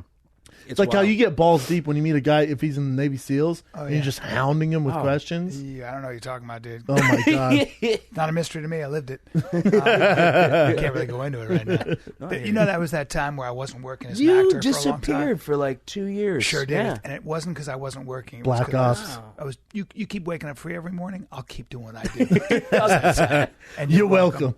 You're welcome. Thank you. Thank you, man. Thank you for your service. Thank you for your service. Thank you for your service. I love that shit. I love that. Thank you for your service. I so badly want to be one of those guys, one of those mysterious guys who go ahead and ask me what I do. Ask me what I did and stuff. Ask me if I was ever in the military. Hey, were you ever in the service? I did a little something there, yeah. I was in the military for a while. Yeah. So, what branch? Army? I just did a whole bunch of stuff, this and that. You sound like a liar. No, it just sounds like I'm really. That sounds like you're a liar. No. Well, I do. I hear guess like it sounds like you're bullshitting. I guess I'm being That's terrible. Okay, then let me try this. Stolen Valor. Stolen Valor. Have you seen those videos? I can't watch it. Dude. Oh, I love those videos where they roll up on a dude pretending they're to like, be what a seal. infantry were you? And he's all 4, 7, 9, 10. He's like, I was fucking there. Yeah. What city? He goes, San Diego. You're Stolen Valor. Stolen Valor. God. I've heard all about them, and I just can't. I get anxious just hearing about it. Me too. Like, that's so embarrassing when you're Dude, that. I saw one where this guy was pretending to be a Navy SEAL to get chicks. Just happens to be. well, he's just got a reason. Well, Most of these guys are just out there. Me and Jimmy Burke used to do that. This guy just did it at the wrong bar. He's in San Diego where Don't do it Navy there. SEAls like to hang out. No. And Go to Silver Lake. Go to Calabasas. Exactly. Go to Calabasas and tell that story. But he's telling the story, and then these real Navy SEAls are like, "Oh, really? You're a frogman? Like doing all that stuff?" And he's like still lying to them. Like, let's talk to you outside. There's 5 of them. That's a bad legit. situation. Like they're all legit badasses. Yeah. This guy won't give it up. And they're like, you need to stop this right now. And then obviously it turns out bad for him. I'm sure it did. Yeah. Because then he starts challenging them. It's a bad idea. Fuck. Yeah. And it's not like the Navy SEAls are like, Stolen Valor. No, No. They're like, war. This No, poor guy. there's nothing. There's poor none guy, of that. He took like 3 days of karate in high school, and he's like, I'm just going to stay with this. Yeah. I'm just going to ride Watch out this for my out. sidekick. I'm just going to ride this out, see how it goes. Didn't go well for him. No, it doesn't go well. Stolen Valor. God, what a weird gig, though, to think, how can I draw attention? You know what? Let me go buy some camo stuff, put that on, or Not even do some steal my research. grandpa's stuff. No research. Where the patches go. Yeah, no research or nothing, and then walk around because they're hoping they get, I know. We've had this couple of Navy SEAL Team 6 guys on, and we're like, after when we're like, that's kind of such a big deal, such a badass. He goes, it's not that big a deal, dude. We're like, yeah, it is. What, being a Navy SEAL? Yeah, but being in SEAL Team 6, like the All-Stars, the SEALs, I'm like, it is. I'm sorry, you're not allowed to say it's not that big a deal. It is a big deal. It's like what was their else. reasoning? Like, were they being he'd modest? been a SEAL since he was or- 17, and that's what he did. And, It's his job. Yeah, it's his job. It was his job. Well, When you're yeah, there it's for like, 20 years. Yeah. Yeah. Everything I is can like get that, right? that. Everything's Yeah. like that. Everything's like that Sure. when you're close enough. People are like, Brian, how are you? Like, I can't believe you're stand-up, you're groundbreaking, and you're also an athlete. You know what I mean? And you're Weird. and you Wow. fuck. I don't hear You that. fuck. And Well, They say athlete, and then you're go. Can I, because do you mind if I when they- pause you for just a second? What? No, when they follow Please my career, do. when they what? They ask you if you fuck. No, but I have a reputation. The as Navy being- SEAls are asking as being this? a fuck. I can fuck. You know what I mean? All right, go on. You know what I'm saying? And, All right, And well. then they're like, "What's it like?" And I'm like, "It's like being a regular guy." You know what I mean? It's like being a regular. It feels normal for me To fuck? to operate on that high level sexually, and artistically, and athletically. I've totally lost track of what you're talking about. I did because- too. because when you operate. First of all, your body is like stiff. You're flexing right now. I don't know what you're Your talking face about. is turning red. That's bullshit. That's I just have a thick neck. I have a thick Okay. neck. Okay. Like I'm threatened by Rob for no reason. Rob, with all the people, and this is the question I wanted to ask you for a while. You look at all the people you've worked with, Ben Stiller. I mean, you go through the list. It's the who's who in Hollywood. I mean, the biggest names. Is there something they all have in common? Like, obviously, they're talented as all get out. But is there something where you can go, oh, well, of course that's the reason why they're successful?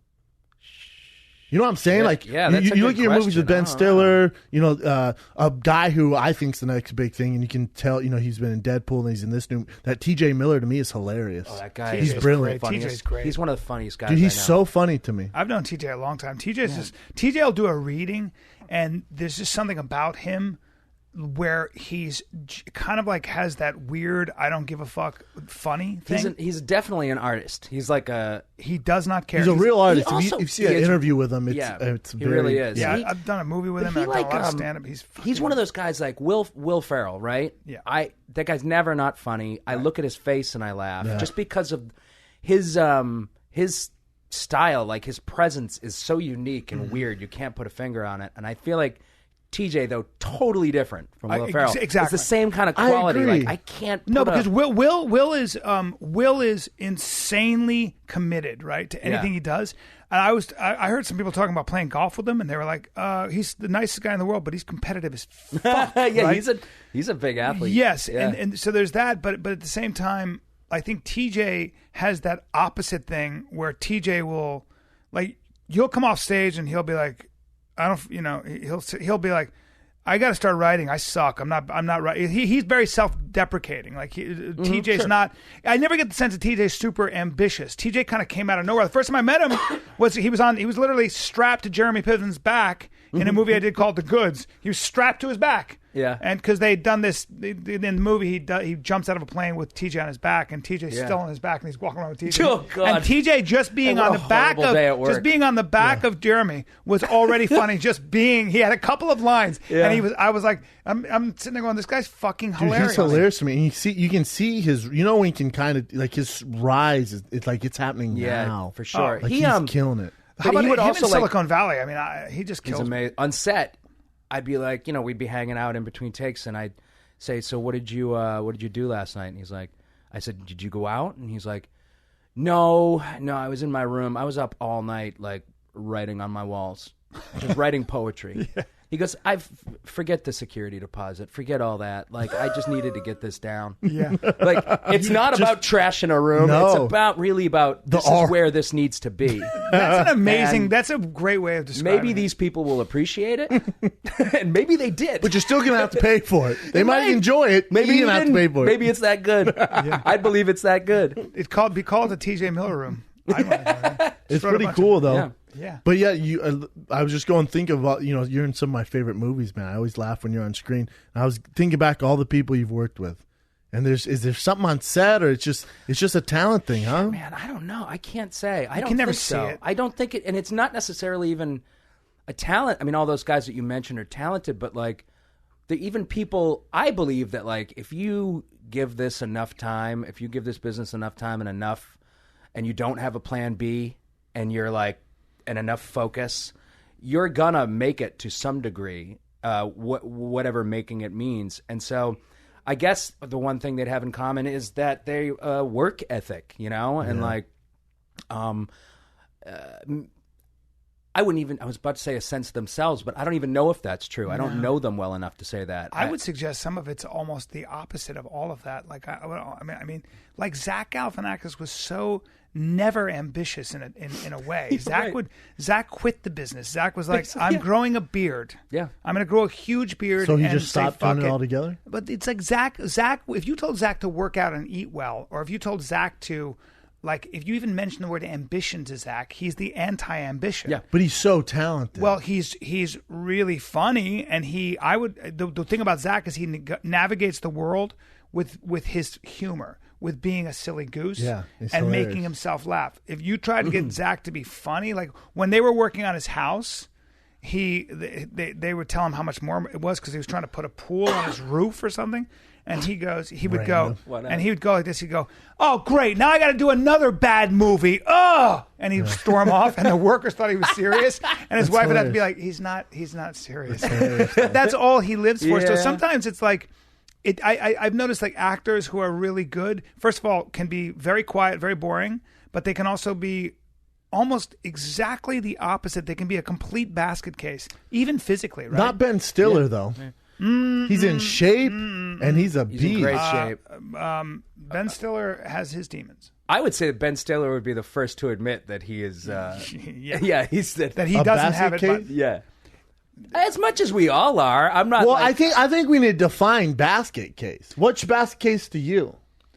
Because a basket case, he can do whatever the hell he wants on his own time. But if there's a project and he does his job to the highest level, writes it and completes it, that's not basket case. I wouldn't say basket case. Basket case is. I just perceive it like that's an extreme. Yeah, I'd say like you just said he has his demons. Like I don't know if I've met any person that you can tell they don't have their demons. That's just the human thin skin, the human condition. Very, very. I think a lot of actors have very low self-esteem secretly and are self-destructive and have a hole they can't fill, and that all helps. That all helps a lot of times when you are.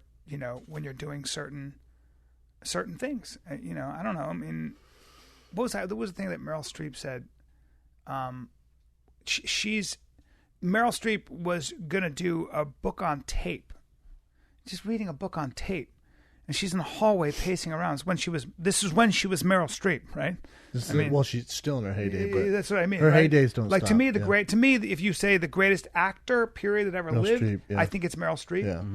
And she's a nervous wreck. She says, I don't know if I can, Right. that part of what makes her so great. Yeah. But I think what I mean about like thin skin or basket cases, being sensitive. they're not very sensitive, and not Athletes so are the buttoned same way, down, though. and not necessarily.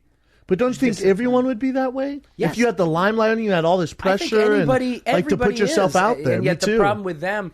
The problem with big celebrities is the situation they find themselves in is that we're having this discussion, right? People think like, well, they must be perfect. There must be or any different than you or me. Yeah, like yeah. of course Kanye West had a breakdown, but of course, look at the goddamn pressure that guy's on. Yeah. Take anyone in the world and put those cameras, put that laser focus, write this music, do these tours about his wife, kids. Look at his life, man, under this microscope. I'm not defending the guy, but I get it, man. Yeah, This panic attack. You should get it. It's okay to defend him because. But no, I think everyone. But the issue is we think like he's sensitive or something like that. Yeah, I think most people are. Yeah. It's just magnified because they're celebrities. Totally. That's probably true. Totally. I agree with you. So what you're saying is life is suffering. We're all fucked up. Which is why I want to talk to you about ahead. Jesus Christ. That's why we brought you here. Now, Yeah. give me a- Now, Brian, Okay. Yeah. I'm listening. Yeah. Oh, far out. we're gay for Jesus. Far We're holding ourselves. out. This yeah. is a completely different podcast than I thought it was. I thought it was a totally different thing. No. No. Oh, God, No, I was man. thinking like on it, that kind of alpha. Nope. No. pills. This is going to be a purification. It's going to be a purification. It's going to hurt a little We want to talk bit. about your Really? movies. Yeah, you're going to take your clothes off and take a couple swigs of your Patron. And then, Oh, that's not going to hurt. no. We're No, going no. to numb you up. You're talking about my strike zone. Yeah. You strike zone. Yo, you mean hit a home run right here? You talking about the strike zone? All of a sudden, you get super aggressive and really at home. Give me the Patron. Whoa. Give me the fucking partying Patron. out. Whoa. I'm laying down with the mic pointing down that way. Rob, you've got a heart on. I can see it through your Yep. mustard colored. This really backfired. Mustard colored hard on. Dude, it's so disconcerting to see a heart on push against mustard colored jeans. Yep. Your slacks. This fabric feels so good on my erection. Damn it, you're wearing slacks. Yeah. Ah, you're definitely just got circumcised. these. That's What a do you think? hood. What? I like him, man. Dude, you look good. You're dressed My like first pair of slacks, really, in a long time. You really don't need to wear slacks, do you, in your line of business? None of us do. Well, that's it. I wanted to clean it up today for you guys. Wear a sweater and a collared shirt. I like the look, though, man. I Yeah. call it the Cosby. This is not the Cosby. You son of a bitch. Hey, You take it take easy. that back. Rob, take it easy. You take that Rob, back. Rob, take it easy. Get over here. Rob, get on his lap. Get on my lap. Get on my lap. He looks my ass. Get on my lap. Sit on my mustard colored boner. Get on my lap. Mash my boner. Mash it down. It's too fucking hard. You're a big kid. You're a big boy. Get your tailbone in it. Get your tail. Wiggle your tailbone on my boner. So, yeah, life is suffering. I was going to We're all say, suffering. thanks for We're bringing all it back. suffering, man. Yeah, thanks for bringing This that podcast back. has been a disaster so far. This has been the worst. We're terrible. Worst. Terrible people. The worst. Worst podcast. What do you like? It's funny because now, how old are you now? 45. Okay, so you're a little younger than me. Brian will be 50 in January. I'll be 50 in January. We're I eating know. chicken parmesan for his 50th birthday. No, we're gonna have some fun. We're gonna That's do it my at Bianconi. my favorite meal. Is it? You just mentioned. I I'd say enjoy it. Don't get that sad face. Make a happy face. He's 50, so he's on the back nine. I wanted to go That's right. big. Yeah. We're gonna And go Brian's big. like, no, we're going to have chicken parmesan. well, we're gonna, yeah. Well, you guys seem really excited about this You're 50th? this celebration. This You're coming. chicken Listen, parm celebration. You're coming to my 50th. We're gonna set you up on a stage, and you're gonna do a sketch for us. Every character you've ever done. Okay. Now, Rob Corddry, One man hour and show. friends. You got what? Your birthday's in about 4 weeks. Yeah, You got 4 weeks to prepare. I got 4 weeks to prepare a sketch. yeah. It's for charity too, so there's no payment. I have a lot of sketches already written in honor of Brian Callen, Good. but Gotta have a I Trump think I gotta theme. yeah. I'm gonna have to write a new one. All right, we'll figure it out. We got 4 weeks. I haven't written one in a couple weeks. Here's my question. So you're at a point now at 45 where you're doing what you want to do and you're working. There's always more money to be made, of course. Oh yeah. But do you think to yourself, let me just keep everything the way it is? Yeah. Or do you have goals beyond this? No, I don't. I don't have a concrete goal anymore. Me neither. I have a sort of a list of amorphous like things I'd love to do, and In the acting world, yeah. such as Oh, any 'Cause you've like done I a want to ton of write my stuff. own movie, and I want to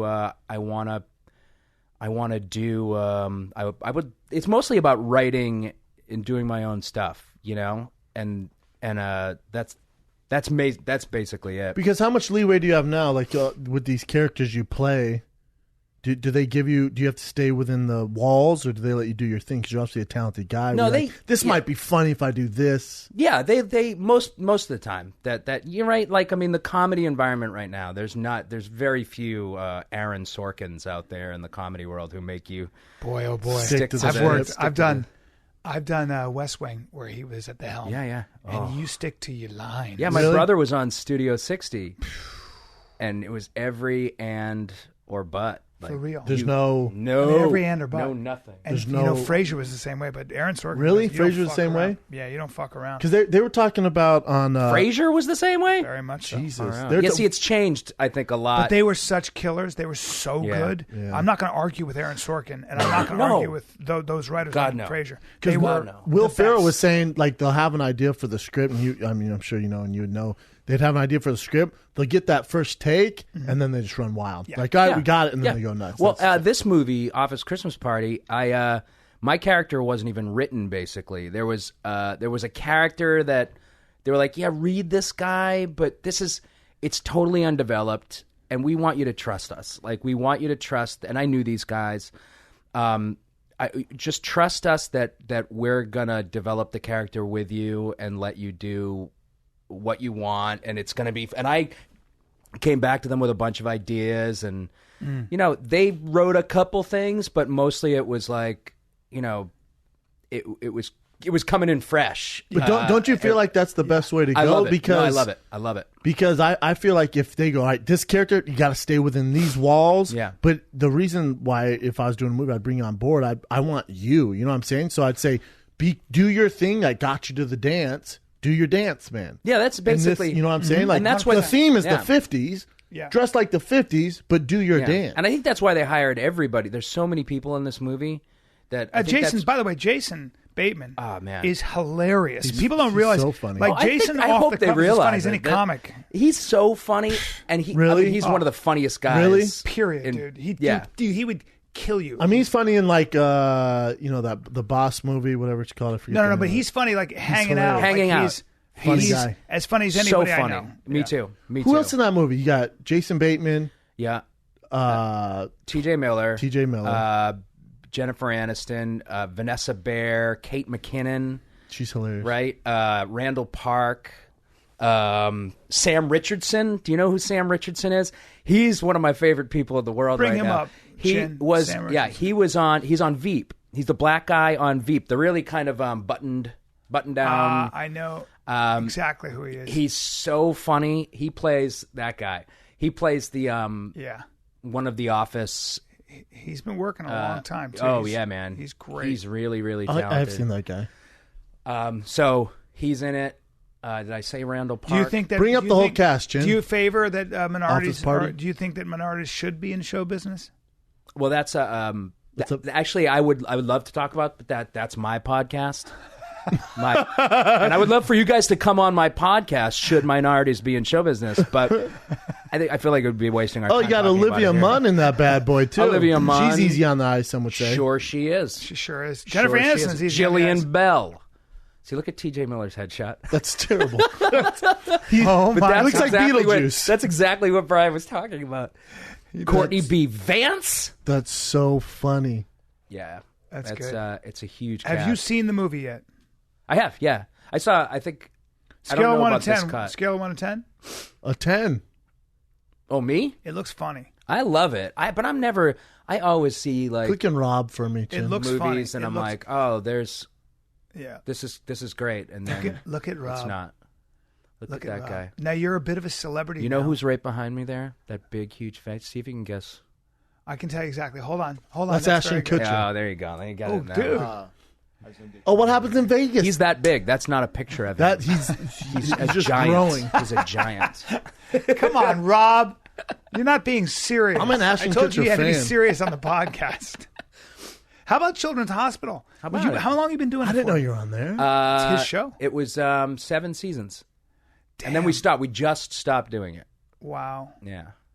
Funny how you make no money on those shows. Yeah, right. Well, I guess I was the only one that made somewhat No, of a I know, living yeah, because I had 4 jobs on it, you know. But that's what you have to I do. heard it's got such a cult following, right? I mean, Yeah. yeah, people love it. We tried to get you on it once, but you were You big time, I Jim? think you were away. Yeah, you big time. Big time, You wanted like 1.5. Yeah, $1 million.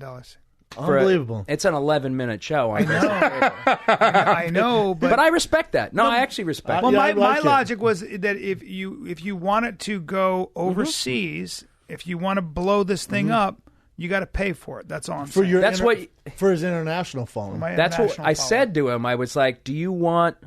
I mean, nobody is making over like maybe $1,000 per episode. Dude. You want $1 million. 1.5 million, and he goes, "Let me ask you a question. Do you want to go to space? That's what I. Do you want to take this to the moon and back?" And you I said remember no. saying that. You said no. I couldn't afford it. I took up a collection, and we got a lot of money. Yeah, but not. But so near I the- guess I guess I didn't mention it on the Fighter and the Kid because if we mention it, Yeah, yeah. blew it. Hashtag 5 million downloads. But no, I think in reality, you were like in the Midwest somewhere doing comedy. I think I was. Yeah. I really Yeah. was. I remember wanting to do it, and I was gone. Brian always tells me they're fascinating story. I don't want to say horror stories, not so you don't have to say any names. Have you ever worked with someone where you're like, I don't know how we're gonna get through this? Like this is just who did we have on who does the Who's show? funny or just like a pain in the ass? Just a pain in the ass. Who do we have on the show where after he's like, how mad was that dude? Oh yeah, he goes. We were talking about this one actor, and he goes, "Well, he doesn't work anymore because he sucks. He sucks." he got John McGinley. He got in my face. sucks. He got in my face like he sucks. He sucks. John What are you guys talking about? McGinley's so intense. And he love goes, John McGinley. he doesn't know the lines and he sucks. I was like, all right, man. love it. Hilarious. I John. know John's you're always ta- I on bet the you I edge know of who you're screaming at talking somebody. about. Oh yeah, Bet you I know. Yeah. Yeah, I've worked tell with you a couple afterwards. of yeah. I mean, at that I've level in been the pretty movies lucky, you're doing, I guess. I've been pretty lucky. There was a couple people that I just felt bad for. Like I felt like, oh, they're being pains in the asses because they're just not happy. they're like divas. Yeah, but not even. It's just like a weird. It's hard to. Well, I feel like you're the hard to- type of guy you're gonna get along with everyone. Like if someone to tell me, I'll hear someone go, "That guy's tough to work with, man. I'm telling you, he's a nightmare." I've notoriously people who are difficult, Yeah. hard to deal with. I get along with them. I feel like I get along with everyone. Me too. Yeah. Me I'm too. like- My wife. I'm like, I don't see it. I'll talk to him if you want. I make the same way. I meet somebody, I always like them, and then my wife and my brother don't suffer fools ever, and so I will say, hey, that guy was a pretty good dude, and my wife and or my brother will go, he was a fucking asshole. Yeah. You're out of Dude, your mind. I have the same disease, and Brendan. This is the worst Tell I've him, ever Brendan. seen. Tell him, though. Brendan. Brian will meet some guy, and it's obviously serial killer. a He's Ponzi. he's got bodies in his trunk. It's obviously blood all a over his Ponzi shirt. scheme, and Brian like, dude, I just hear him out here. Yeah, yeah. He wants to sell used electronics, but Yeah. he wants to use our platform. Just give him, just used give him your credit card.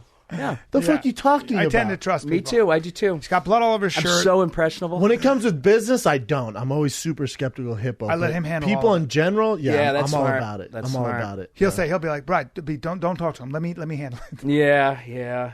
You have to be that way. My sister was always that way. My sister was always really suspicious, and my mother was always afraid that I was going to be kidnapped because I was. Because if you said, "Come into my room," you want to come to my house and see my alligator, I'd be like, "Of course I do," and I just inherently trust people. Yeah, if it was and like interesting, yeah. people. Me too. And like people. Me too. Even if but they're my wife dicks, and brother are always right.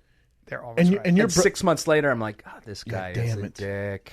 That's right. and your brother lives here. You guys are close. Yeah, we're very close. You guys work together. We've done a couple things together. He was on the Daily Show for like That's right. 6 months. Then he got Studio 60. Daily Show with Jon Stewart or yeah. Trevor Noah. With Jon Stewart. Gotcha. And we did he's been on Children's Hospital a couple times. I believe your brother got the part I auditioned for on Studio 60. I auditioned for it too. Yeah, you did. your brother a got lot it? of us auditioned. God damn it. Of course you auditioned for it. We all did. Yeah, we all auditioned. Will you guys for go on that auditions part. and see each other? I don't think I've seen Back in the Rob, but day, yeah, in the day, yeah. like for commercials and stuff, all yeah, the time, yeah. all the time. Yeah, but you would still see. It's been a while since I've been on an audition. Yeah, me too. But yes, Because we're so hardcore now. yeah, because You're in now high we demand. now Both we you're work, in high demand. Yeah, and I'm holding on to those jobs. Rob, I hate was auditions. there ever a time you're on set and you're like, damn, I finally made it, man. Like, I'm doing it. yeah. You know, the first time I said that, was even Here? before I met you, Brian. I was on a tour. With the National Shakespeare Company, which sounds a lot better than it is. It's a Sounds terrible. ramshackle organization of like 8 crappy actors in vans I know driving it. around the country doing Shakespeare for junior colleges. And who don't care. don't care at all. And so then I was on stage. We had to be on stage the whole time. We were playing 3 different characters. It was crazy. And I had a break on stage where I was laying on this woman's lap, and she was like my tour girlfriend at the time, and she was feeding me grapes, mime grapes. And I was just sitting there making $300 a week, looking out into the crowd and at the lights, and I was like, this is it. This is it, man. I made it. Isn't Ballin'. that I incredible? made it. And you did in a way. Isn't that incredible? Yes, he did. And then it's like What was the play? That was 12th Night. Oh, God. That was 12th You did a Night. bunch of them, right? Oh yeah, Mime grapes. bunch of crappy Shakespeare. Mime grapes. Mime grapes. Mime grapes. That's Feed me mime. stylized. Which, hey, if you're good enough, they're delicious. They taste better than real grapes. They sure do. Yeah. It's a pit. Go pit. Yeah, this one's Oh, it's terrible. This one mine's This one's terrible. It's a bitter pit. I got a bad one. bitter pit. You do this. That's when you're a good mime grape eater. Spit those little fucking seeds out. So for you, it's just ramping up. And before we get you out of, for you, it's just getting ramped up for the release on Friday, right? For the movie? Yeah, we have the premiere tonight. What, Hollywood? Yeah, Hollywood. no, it's in like Westwood or Really? Premieres all are in different than what you Westwood, thought, yeah. right? Yep. Yes. In what way? Well, because they look like they'll be fun and awesome, and they're not fun. Nor are they Or awesome. awesome. Tell us about the Hollywood party, though. The after party's going to be Oh, amazing. the after party is Come on, it's a Hollywood something party. I stay at now for about 15 minutes. Then you're out. Say hi to everybody, and then I sneak out. Yeah, I can't do it. B, tell me No about the good. mistake I made. Well, you mean at War Dogs? Yeah. Or not. Yeah, it was one of those movies. Yeah, it was one of those. Well, I can't remember what the movie was. They go, the directors and I've been at a couple of premieres, and my buddy was in the movie, and then my It wasn't War Dog Real, my but, agent represents the director, so he was like, "Come and you dress up." It wasn't. It wasn't War Dog. It was another movie which I won't mention. But anyway, I'll tell you afterwards. But basically, they go, "What do you think of the movie?" And Brendan, just being honest, goes, "I thought it was all right. Not life changing. A little long." I was like, what? Yeah, didn't go well. You're supposed to be like, it was the. You thought I had the Zika virus. Like everyone. Did you hear? You're supposed to say something like, "Did you hear that crowd?" I mean, do I have to say any more? So good to see it in front of an audience. That's so good to see it. It's really like takes off. It really takes off. Well, it's so weird. But that's good to see you. If that's if you're not a liar. Now I'm a liar, so I will say it was breathtaking. You exaggerate. It was the best movie I've ever seen you in exaggerate. Probably 10 years. I usually like a lot of movies too. Like so, Me too. I don't I have love the movies. like. I'm. It's the impressionable. It goes back to the impressionable thing. Like I'm like, I hear from my friends that a movie sucked, and I was like, huh. That movie sucked. Wow. Yeah. I kind of and I try and it. listen to them, like thinking back, like, right, you guys watch movies like you're writers and actors, and I watch them like I'm a 10-year-old boy. That's a big difference. It's a huge difference. And I don't know what's better. I think 10-year-old boy. I'm trying to struggle to stay there. But I think it's better that way because I don't think people realize how much of someone's heart and soul goes into making a movie, to writing it, directing, producing. I mean, the amount of effort, the collaborative effort, all the moving parts, and all these people with dreams and hoping it's going to be great. And then what happens is you do that and it takes you 2 years, and then people go, "It's all right." Then they shit on it. It's all right. Or they go, "It sucks." Yeah, they crap That's out your a life. review. That's your life. Yeah. That's what you signed up for, though. Isn't it? It is what you sign up for, but it never makes it really easy. It's a little bit like when, Tim Tebow, for example, or certain athletes, they've given their whole life. They're these people that have done everything right, and for 1,000 reasons, the NFL didn't work out. Yeah. And so I always feel like at least I have to have a little reverence for the effort and for the person. So I'll say, tough one. You know, they hopefully they'll go back and get their fundamentals and come back and do something. Mm-hmm. Whereas people who watch sports, I notice a lot of times people will be like, "He's fucking done. He's done. He's out," and they just dismiss his whole life. And I'm like, dude, that's a human being's entire dreams and up into the effort. I am. Position. I know. I don't want you to say that. Sports is even worse. Well, I don't want to say even worse, but sports is bad because, I mean, that's what you sign up for. Like, people are going to critique you, based off your, obviously one game they're going to critique you, but then you can come back next Sunday if it's football and play again, or in a fight, you can come back in 3 months and fight again. With sports, I think it's harder because there's, if you have a bad week, right? There's a huge risk that you can get into your head and then ruin the rest of your year. That's true. It's such a, I mean, with acting too, I guess it's like, how they always say, you're only as good as the last thing you did. Or you only feel as good as the last. That's everything, though, right? Yeah, like, it is. It really is. Even fighting, like you lose one fight, like I'm the worst fighter of all time. Like, but you've won 8 out of 9. Like I know, but that last one I lost. Like, this might be it for you. Yeah. You dealt with that all the time, and people in the UFC. I mean, I deal with it now. Like, you get a hater, so I'm like, "God, Chab, you sucked in the UFC. You went, I think, 8-3 if you count the Arlovsky win, or 7-4." I'm like, that's pretty good. I mean, not bad, man. That's pretty good. It's not bad. What was your record? Yeah. It's like, I feel like that's pretty good. 11 fights. How many fights did you do? Against the very best in the world. It's like the best of the best. Best in the world. It wasn't like nobody's a tomato can. They were like, they were monsters. Yeah. Hey, but also, who cares? I tell dick jokes now. Like, I don't care, man. I made it. Yeah. Like, what are you talking about? That's like for Ballers, that one of the writers is, his name's Richard Mendenhall. And he's a running back for the Pittsburgh Steelers. That's exactly right. And a good one. A really good one. Really, one of the really writers. good. I love it. Walked away. From football. Walked away at the top of his career and was just like, I'm done. I'm going to go travel and write.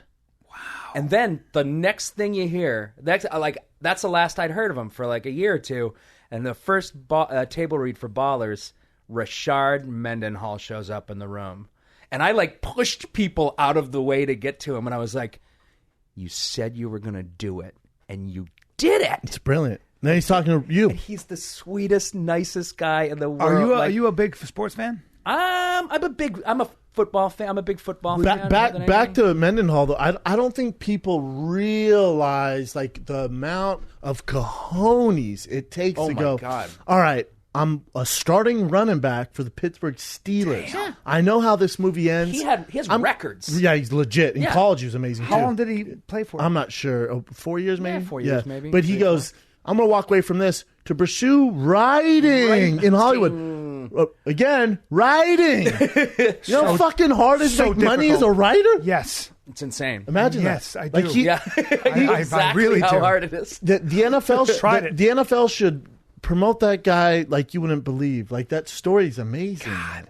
People don't talk about him. What a Glad you brought that up. great story. And he's writing on a fucking hit show. And he's Ballers great. is On huge. HBO. Yeah, yeah, and he's like, he's not only does he write episodes and everything, great episodes, but he's also their voice of reality in the writers' room. Like that's why it's so accurate, so authentic to the game, is because he's there to say, well, that's not how it happens. This is how it happens. Because that's the locker rooms are like this. The That's a big tension is problem. Like this. Yes, that's a big problem. Like if you look, granted that movie, like The Program was pretty good. That movie that Jamie Foxx and Al Pacino did, Any Given Sunday, was good. But Ballers is even more so on point because that party lifestyle and the trouble those guys getting, and for lack of a better term, the chicken heads you deal with, like the girls and the financial issues. Like it's all very, very on point. Yeah.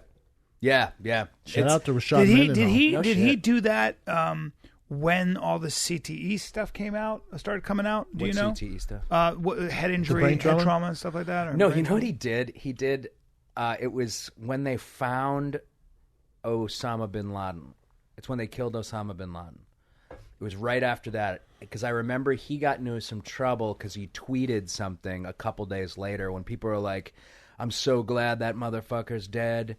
I'm so glad." And he tweeted something like, "Yeah, I mean, I get it. I'm as patriotic as the next guy, but I'm not going to celebrate anyone's death. Let's talk about." Basically, he was saying, let's talk about now, like what we can do, and let's not focus on him the, dying, on yes. the death of it. Like, Sounds like a very thoughtful. Oh my god! good Yeah, dude. well, he's a very spiritual dude, and I'm sitting here with a former running back, the NFL, and all we're talking about for like an hour and a half is God. And he said to me one day, he walked, because we talk about meditation and all sorts like wacky shit, right? And he came up to me and he goes, "Yo, Rob, you believe in fairies?" And I was like, "I don't know. Why? Why do you ask?" He was like, fairy? "I don't know. My girl, she believes in fairies." And I was like, "Well, let's think about it. I mean, I just like talking to you, man." Yeah. And I think at the end we were both like, the idea of fairies is a nice spiritual thing. Nice thing to believe in. Probably don't exist. Two grown So he's men. he's not a wacko. He's just like willing to Got an imagination. engage. He's willing to engage and wants to Open-minded. explore the whole thing. That's cool, man. That's a He's fucking super cool. great conversation. He'd be a great. He'd be a great guest on here. He's awesome. Mental note. Yeah. Let's get him on. Yeah. Get him on. Shard Mendenhall. Yeah. What's next? Holidays. What do you got? Let's do it. Jesus, I Let's love how open you do are. it. Let's lay it. What do you got for the rest of the day? What do you got? What are we doing? I've got to go to Fort Lauderdale because Let's I'm write it. performing at the Fort Lauderdale Improv. Let's now, write it listen, up. Thursday, Friday, Saturday. Maybe Can you help him with stand-up, Rob? Maybe you get up and do a little sketch before my show and introduce me. Warm them up. You warm and then them up. introduce. Yeah. You open for him. Okay. Definitely. You Just open miss your premiere tonight and go with Brian. And you know what? That will be one of those moments. I made it. I'll give you $300 a show. Here I am, Fort Lauderdale. I'll make what? How much? $300 for the whole weekend. I misspoke. And you got to That pay comes for your out own to about travel. $50 a show. You got to pay for your own travel in there. Well, yeah, of course. Oh, okay. Of course. Yeah, he flies privately. yeah. He has his own private jet. No, hey, I'm probably Brian's going to take my plane. Yeah, okay, it's fine. Rob Corddry, Children's Hospital. So we'll get you out of here, brother. The Children's Hospital This flight. Friday, your movie comes out. Yeah. It's obviously available everywhere. One of the funniest guys in show business. It's called Christmas Office Party, right? Office Christmas Party. It's called Office Christmas Party. I call it Christmas Office Party, Right. but you should call I it call it Office just. Christmas I Party. call it just party, and sometimes I call it office Christmas party. Right. or then Christmas party. Right. So you can call it whatever you want. You play the guy with no lines who makes up his own lines. That's kind of true. I like it. It's essentially true. I love it, man. Well, thanks for coming back. You're the only guest we've ever had. We had a rapper, Tyga, cancel on us. You want to come back? We kicked him in the face. Yeah. You're gonna get we usually kicked. ban Am I people. really going to get kicked in the face, though? In the leg. Brian's going to have to just kind of nick you in the leg. I'm going to nick you in the leg. He's going to, and when nick you, I mean try. bite you with those dull I know yellow you. I'm not tra- afraid of Brian. I know you. Well, he's going to bite your leg. Thanks for coming not on, afraid of brother. me. You're the best, man. Let's walk Thanks for you out because I having got to piss out of my huge dick. Let's do it. Let's go piss. Let's go piss, guys. I'm just kidding. Well, Brendan just has to borrow money. He's one of my favorite people in the world. Literally, I can quote a lot of his movie lines. Oh, he's great. Like, bro, growing out the bangs. You know what I'm saying? He has that little Rob's piece of funny, standing still. He's and, so in his funny to sleep. me. Yeah, and a great fucking Fun interview. guy. That Rashad Mendenhall stuff, I'm telling you. I've heard about that guy before. we We gotta need to get him on. Let's get him on. If you guys know Rashad, Tweet him. well, don't tweet him. You never want to blow up his Twitter. Okay. But if you know him, hit us up. Sorry, I don't know. If Let's social media- jump into some current events because Brian the Kid Callen, you better start running out to get to Florida.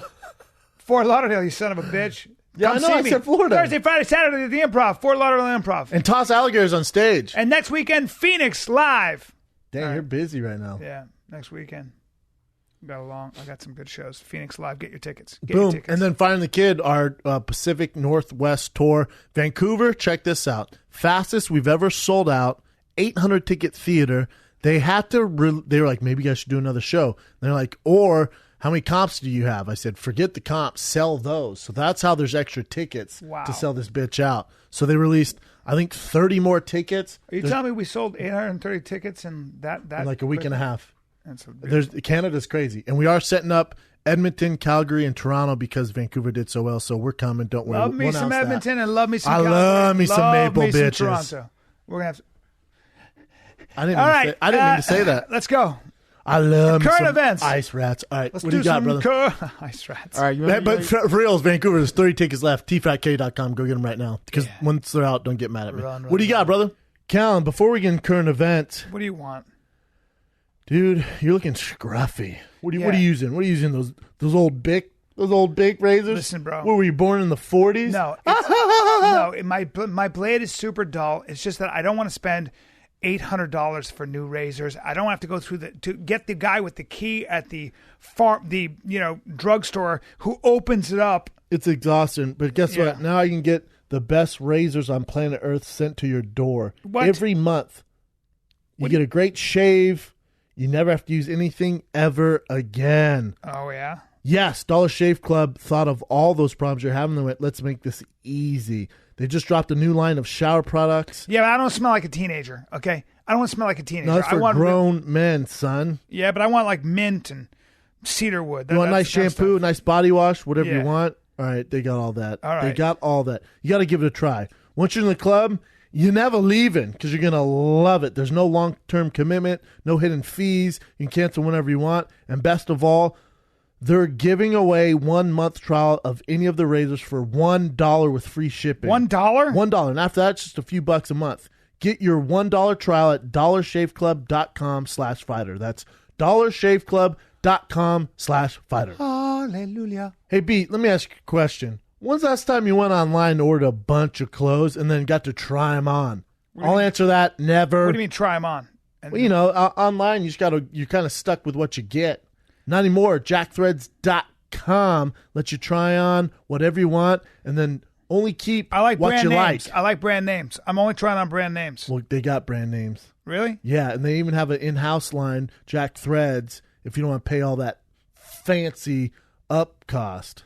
All right. Well, when I have to return them? Okay. How does that work? Free returns, man. Yeah. You have 7 days to They give me everything I need. I was getting to it before you All right. interrupted me, bro. All right. You have 7 days to decide if your new items are working for you. You try them on, get a second opinion, ask your mama, make sure you're thrilled with them. If it's not a fit, don't worry. Jack Threads gives you everything you need to ship the things back. What do I do? Just go to Pack and tape, Threads? prepaid shipping, everything. Go to jackthreads.com and enter Fighter when you submit your tryout for 20% off anything you keep. That's jackthreads.com, code Fighter. Must be the holidays. All right, you know how you guys were talking about that fighters union with all the good respectable guys, and there's one person in there that was kind of like Bjorn. Yeah. So ex-Bellator Dana White guy? had a comment about that recently. And the headline says, Dana White fires back at scumbag Bjork Rebney for involvement in MMAAA. Yeah, so I saw this. I saw Dana White's comments, it's hard to disagree with Dana on this. I'm part of the Mixed Martial Arts Athletes Association, right? Like I'm in talks with them. I'm on board. I'm willing to help out however they need. And Dana just says like, of course, Bjorn's saying I paid guys 53% of profits when I was Bellator CEO because you weren't making any money. He goes, that doesn't mean shit. If you're making barely any money and you're paying, you have to pay those guys. Paying them $1,000, not bringing anything in. Right. So Dana has a good point there. I agree. Bjorn's a tough sell, man. He really is. He's a tough sell. Yeah. Because he's not. His history has not been to be a friend of the fighter. If MMAAA, if they would have came to me, I would have said, okay, so you have Bjorn on board. Don't make him a face of it. Right. Have him behind the scenes. Because why does he need to be the face of it? He's burned too many bridges. His name in the business is not good. They're only going to be able to attack you because of this. Notice there's no one. TJ, Kane, Tim Kennedy, Don Cerrone, and myself, none of us are in the headlines. Right. It's all about the negativity of Bjorn. That's just bad marketing on their part. Dana doesn't really mince words. I don't know if you can see any. I'll just quote what he said. He goes, "The one thing that I do know that came out of this thing is that this scumbag who knows nothing about our business, he says, yeah, they only pay the fighters 8% of the revenue. I hope you're talking about Conor McGregor, okay? We're paying 8% of the revenue. You must mean Conor McGregor, right, Bjork? You stupid motherfucker." Which is why you gotta love him. He doesn't mince words. Now, but then he goes on this interview. He goes bad on Cowboy because Cowboy's part of me goes, if he had a problem, he should have told me. It doesn't work like that because he goes, blah blah blah. With Cowboy, he goes, I've done so much for that kid. He goes, when I saw Cowboy stand up, he goes, so I'm a little shocked by Cowboy Cerrone didn't give me a call. If you're unhappy or whatever, let me tell you this. First of all, he's the only headline. 3 fights, right? Fight nights. He's headlined 3 fights in his career. Never had a title in WC. Never held a title in the UFC. A couple of years ago, he was on his boat. He had an issue with a guy on the boat. He got in big trouble. Who's he call? He calls me, and I go on my way, give him the best criminal defense lawyer, and spend over $100,000 of my own money to help him out. This is the thing with Dana, though, and you love him or hate him. His passion is why the UFC where it's at, and he sold $4 billion, and he's Scrooge McDuck. But you can't go bad on your own product. That's like, you just can't, because you can't be mad at Cowboy. Cowboy, and this is what the association really needs to be about. Yeah, Cowboy's doing fine. Yeah, Cowboy's headline fights. Yeah, Cowboy's a huge name. Cowboy's making money, and he's always been pro Dana White. Cowboy's argument is for the rest of everyone, because as individuals, we don't have that much power. Even Conor doesn't have that much power. Right. As a group, you have power. Yeah. As a group, it's going to be hard to change people's mind frame and the way they think they should be treated. As a group, it's very hard to change the masses. Yes. But as individuals, he can go to Cowboy and go, dude, listen, I'll take care of you, just pipe down. But if Cowboy represents a group, you're not going to be able to do that. It's probably also safe to say that Cowboy wasn't making a fortune fighting and was maybe not getting what a lot of people at that level in other sports, especially our sponsors. Yes. But to Dana go, he's never a title holder, and we've been hooking him up a lot. But he's one. You don't diminish your product. Yeah. That's where I jump off this Dana train. Cowboys. He's not a headliner, but he's on the main card of Toronto this weekend. Yeah, everybody wants to see him he's fighting this weekend. Yeah. You just diminish your product that you're hoping sells well. Yes. You're saying, the guy, he never was a title holder. He's this, and then you go bad on your product. Well, Dana there feels like, it sounds like he was hurt. Like, it sounds like his feelings were hurt there because they were close. His feelings don't matter here. Right. That doesn't matter here. Business. This is business. Yeah. This is business, and Cowboy deserves more. And by him going, he should have called me. Again, you go back to as a unit, you're strong. As individuals, you're not. Right. So if Cowboy would just call him, nothing changes. Cowboy's probably not up there. Sure. Because they pay Cowboy, he shuts up, goes his separate way, yeah. does his thing. But as Cowboy speaks out and gets taken care of as a unit is what's important. Yeah, man. It takes a lot of integrity and guts. I've said that about all these guys. They're taking a big risk, and it's impressive. We'll see what happens to them. They're doing the right thing. But with the Bjorn thing, that's just bad press. He should have just been a behind the scenes guy. He's burned too many bridges. He doesn't have a great name in the industry. They fucked up there. I'll be honest. And I'm on board. I'm with them. Yep. They fucked up. No matter, he might be a great guy, but he should be behind the scenes. Right. Does that make sense? Yes. What else you got, Chin? All right. I'm sure you guys heard Donald Trump, Time Person of the Year. Makes sense. Mm-hmm. Makes sense. Appropriate. This is my thing, and I'm narcissist. If I was Donald Trump, I wouldn't let him put that picture on there. I'll control every picture they put up, especially the cover of Time. I'm sure he does. Well, why would he let him have Donald that Trump, president shitty hair of the divided states of America? His head looks photoshopped. It looks like our boy Martin, who would have done a better job, photoshopped his head on that picture. I don't know. Isn't it weird? Yeah. As much money as I don't mind that picture. Really? Yeah. Look at his fucking... Well... Hold on. Why are you looking at my hair? Because you would let that picture ride. Sir. Look at his hair, though, bro. Looks like he has streaks like a zebra or cornrows. He's got some issues with his hair. And my thing is, comb over. He's the president of the United States. Fellas, if you're losing your hair, there's no hope for anybody. Look at him. Yeah. The most powerful man in the world, most famous man in the world. Look at his fucking hair top. He is, too. His hair looks like complete shit. Well... What can you do? What can you do? You don't think he's balls... Don't stand in the wind. You don't think he's balls deep in Propecia? I don't know what he's doing. Oh, sir. He's very orange. You don't think he's I think so he's too narcissistic? arrogant to take. I think he's too arrogant to take Propecia. I think he's. Oh, no. He's talked about his blood being good stuff because he's German. Like he's got good stamina, and he also apparently doesn't work out because he believes human beings are born with a battery, sort of like a battery that if you diminish it over time with a lot of exercise, you'll die early. That's what his. I mean, how long ago did he say that? Though? I'm sure he's more knowledgeable. He just now. got interesting. He's got interesting. If you do a spray life. tan, trust me, he's tried Propecia. Probably. You don't become a celebrity on an NBC television show and not worry about your looks and hair. That's true. I guarantee he's tried it. But I think he's such a narcissist that he believes he always looks fantastic. I don't think so. No? I don't think he's stupid enough. He's a smart dude. Yeah. Let's. He's a smart guy. There's no way appearances are important. There's no way he looks in the mirror and goes, He's a master of appearances. 100%. Yeah. Manipulator, all that stuff. You're going to worry about that hairpiece. I'm just saying, if he can't get a good hairpiece, we're all fucked. What else you got, Chin? I'm not crazy about the cover, man. I feel like you could have done something cooler. I like it. Maybe put it in a shadow. I like the way he's turning around and looking at us. Scary, kind of. Yeah. All right, Blind man. Go for it, Brian. A blind man miraculously regains sight after 20 years. I really thought I was dreaming. Holy He was cow. blind? That's 20 years. incredible. And a he New came York man back was with blind no for 20 treatment. years, miraculously regained his vision without any treatment from doctors. Kevin Coughlin, 55, told WCBS that a thick white fog he had over his eyes for years randomly lifted. And since then, he has been able to see. Wow. That's really... Doctors were shocked at the spontaneous change, said the reversal of Leber optic neuropathy, a hereditary condition that impairs and destroys optic nerve cells, was unheard of. Man, maybe he found Jesus. I'm not aware of any other case in medical history, actually. A true optic neuropathy that resolves itself after 20 years. So it's a fantastic story. That's incredible. So one day, he's been blind, and then just one day wakes up like, oh my God, I can see.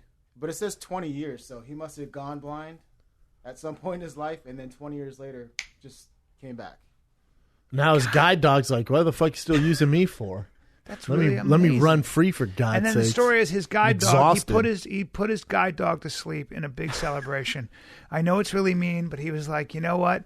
I don't need you anymore. I don't need you anymore. And he put the dog down, but it was a huge Or celebration. the dog died like samurai death. He's like, I've done my job then, and then ran into traffic. And took his little ball. I've done my job. Fido, no, red light. And his whole life he's been Enjoy your sight. Enjoy your eyesight.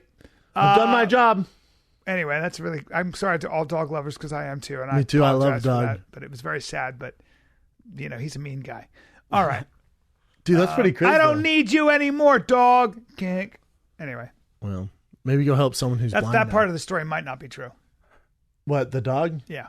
No, we I made don't know. that up. I have to do more research. I'd have to do research. Yeah. Fact check. What else you got, Jen? All right, this one's just kind of funny. There's a guy in Japan, 23-year-old college student or graduate student. No. He's going onto trains and cutting off pieces of women's hair. and then he finally got caught. There were like 30 cases of him doing this. So you know that can be the gateway to a serial killer. killer. Yeah. Yes. So men who rub up against people who do anonymous things like cut hair off, cut jackets with razor blades. Yeah, he cuts their dress, B. Keep going down for me, Chin. Yeah. Yeah, he might be on his way to Keep going, brother. cutting skin. Oh, that's it. Gotcha. And cutting heads off. Yeah, because where's it stop, huh? It doesn't. Because you're a psycho to begin with. He gets off on almost being caught. What's he do? He takes that hair and jacks off at home? It's a souvenir. It's doing something forbidden. It's doing something to someone forbidden. It's doing something to a woman. And you go down a bad rabbit hole, right? He's getting an erotic. You're packed and close to the person. You can smell them. He's getting an erotic charge out of that. And then once that's gone, then it's like, well, he's got to up the ante. And then he starts snipping off pinky fingers. Because you never go back. You never go, I'll go back to snipping hair. You need to up the ante to get yourself Then it off goes more. fingers. Then it goes faces. That's right. So you might have a serial killer. And why don't we go ahead and put him down like a dead dog, like an old dog. Put him down with the blind man's dog as well. Okay, I like to clean shit up. That's how I roll. What else you got, Chin?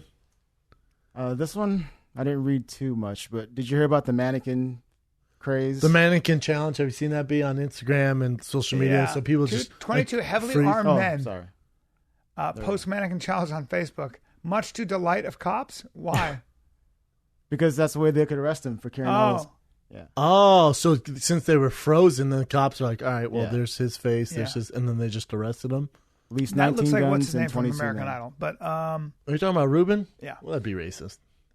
looks a lot like Ruben. Because he's a big black guy? That'd be racist, Looks so. a lot like Ruben. Oh, well, not now. It Not doesn't as much, at but all, in a way, like in an exact way, is what I mean. Well, I mean, a bunch of dumbasses. What can you do? There it is. We never did the mannequin challenge. I feel like it's over now. I do too. I feel the fad's over. I yeah, feel like I'm not mannequin gonna do challenge it. is over. Right. They've done some big ones. Yeah, I ain't gonna do it No, well, that's too late. unless we do one pissing. we missed that train and just the peas coming out. Yeah, Oh, I'm down for that. yeah, not moving Just with our big old dongs. But we grab our dongs in both hands so you can't see the dong and you can only see the pee-pee coming out of our hands. and it looks like we're laughing. But we should be able to see our balls mashed against, because each other. No, I don't know. What I kind of don't want to mash my balls against your balls. Well, I didn't know in what a kind of mannequin challenge you're trying I was to saying do. we grab our dongs in both hands and you pee-pee. No, like we're sword fighting. And then what happens is the pressure of my hand, the base of my dong, is herniating my balls. They're bulldogging my balls. And I'm saying we I'm not smash pushing them my- together. I ain't pushing my. All right. Do you want to get famous on this mannequin challenge or not? I don't want to push. Is that my- it, Chin? That's it for current events, yeah. Let's do a couple fan questions and get Brian the Kid Count out of here. Yeah, Daddy's got to run. Don't call yourself Daddy. Sorry. B, before we jump on into fan questions, Yeah. before we jump on into it, Yeah. you should be envy of your friends. I should be the envy of my friends. You should. Not envy of my friends. No, but the envy. the envy. Oh, okay. Because yeah. I'm envy of you. No, I understand. I'm so envy of you, man. Or envious. Sure. No. I'm envy of you. I understand. Yeah, I know. You know what I'm saying? Yeah, because you use Loot Crate. Okay. Yeah, I mean, it's crazy. Yeah. Are you kidding me, man? Well, hold on. Hold on. You tell me Loot Crate offers an epic range of pop culture items for less than $20 a month? Right. I want epic gear. I want housewares. I want collectibles. You just want cool stuff, man. Like, Yeah, I want the revolution is happening now. Wow, so there's also Bro, loot wear. Dude, like this month, Yeah. you get items from Assassin's Creed, Mr. Robot, Firefly, their monthly t-shirt, pins, and more. Ooh. Yeah, including an exclusive Funko Pop. Do not wait. Okay. You have until the 19th at 9 p.m. Pacific to subscribe for December's crate. All right. When it's over, it's over. There's no more crates. There's no more fun crates getting sent to your house. But then apparently you get exclusive crates at lootcrate.com/FATK, so FATK, and enter code FATK. And check this out to save. Oh my God! I know what you're gonna say. So exciting. Hold up, $3. Yes. You get $3 off. $3 off any new subscription. Oh my God, Okay? this is crazy. Yeah, Loot yeah. Crate, save $3. Get ready for December's crate. We got one. I think this is a girl, Vixels. She's asking, why don't you guys offer the male design T-shirts on women fit T-shirts? Ladies need some TFATK love. That isn't just too Brendan? girly. We do select lady tees. We'll have lady tees coming in January. The lady demo force isn't as big, so we don't focus on it as much. But we're growing it. It'll get there. Yeah. We'll get it. Next question. All right. Oh, while he's saying that, keep going. Okay. Cody Cole's asking, this is Brian Cowan, the best comic that influenced you to be a great comic?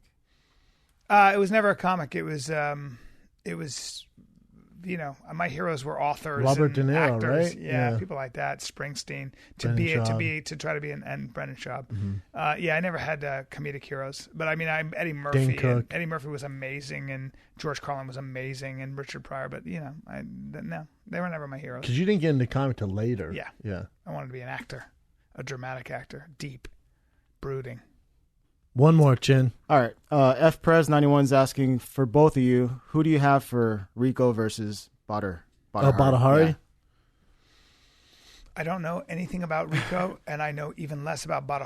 However, you guys talk about him a lot, so They're ready? both insanely Watch this. badass. I'm going with Badr because I like his name more. He's a monster. I take Rico. Rico's been more active. He's a bigger dude. His technique's flawless. So I got Rico. Interesting. Fun fight, though. I think it's on Spike as well. Be a good one. Oh, I have a little announcement. My special is available on Google Play and on iTunes. Audio only right now, Audio, B? Yeah. So go get it. It's only like $300 or something per song. It's a great deal. Yeah.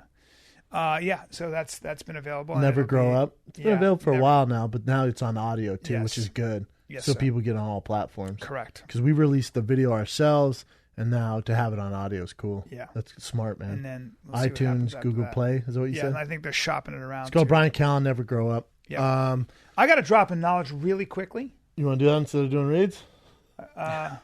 Yeah. Well, I'm going to save my drop in knowledge, actually. Save it, especially if it's a good one. Yeah, it's a good one. Because we got a bunch of shows. We got big guests next week, too. You're right. It'd be Okay. fun, man. Yeah. Man, thanks for listening, guys. Rob's the man. Go see Brian Callen, Fort Lauderdale, Friday, Saturday. Thursday, right? Friday, Saturday. Thursday, Friday. So you're doing Thursday. Yes, Damn, sir. son. Thursday, Friday, Saturday. TFATK.com, Seattle, Portland, Vancouver has 30 tickets just released. TFATK.com. I think that's it, brother. That's it, brother. I'm excited. Boom. This is the Fire Kid. We're out.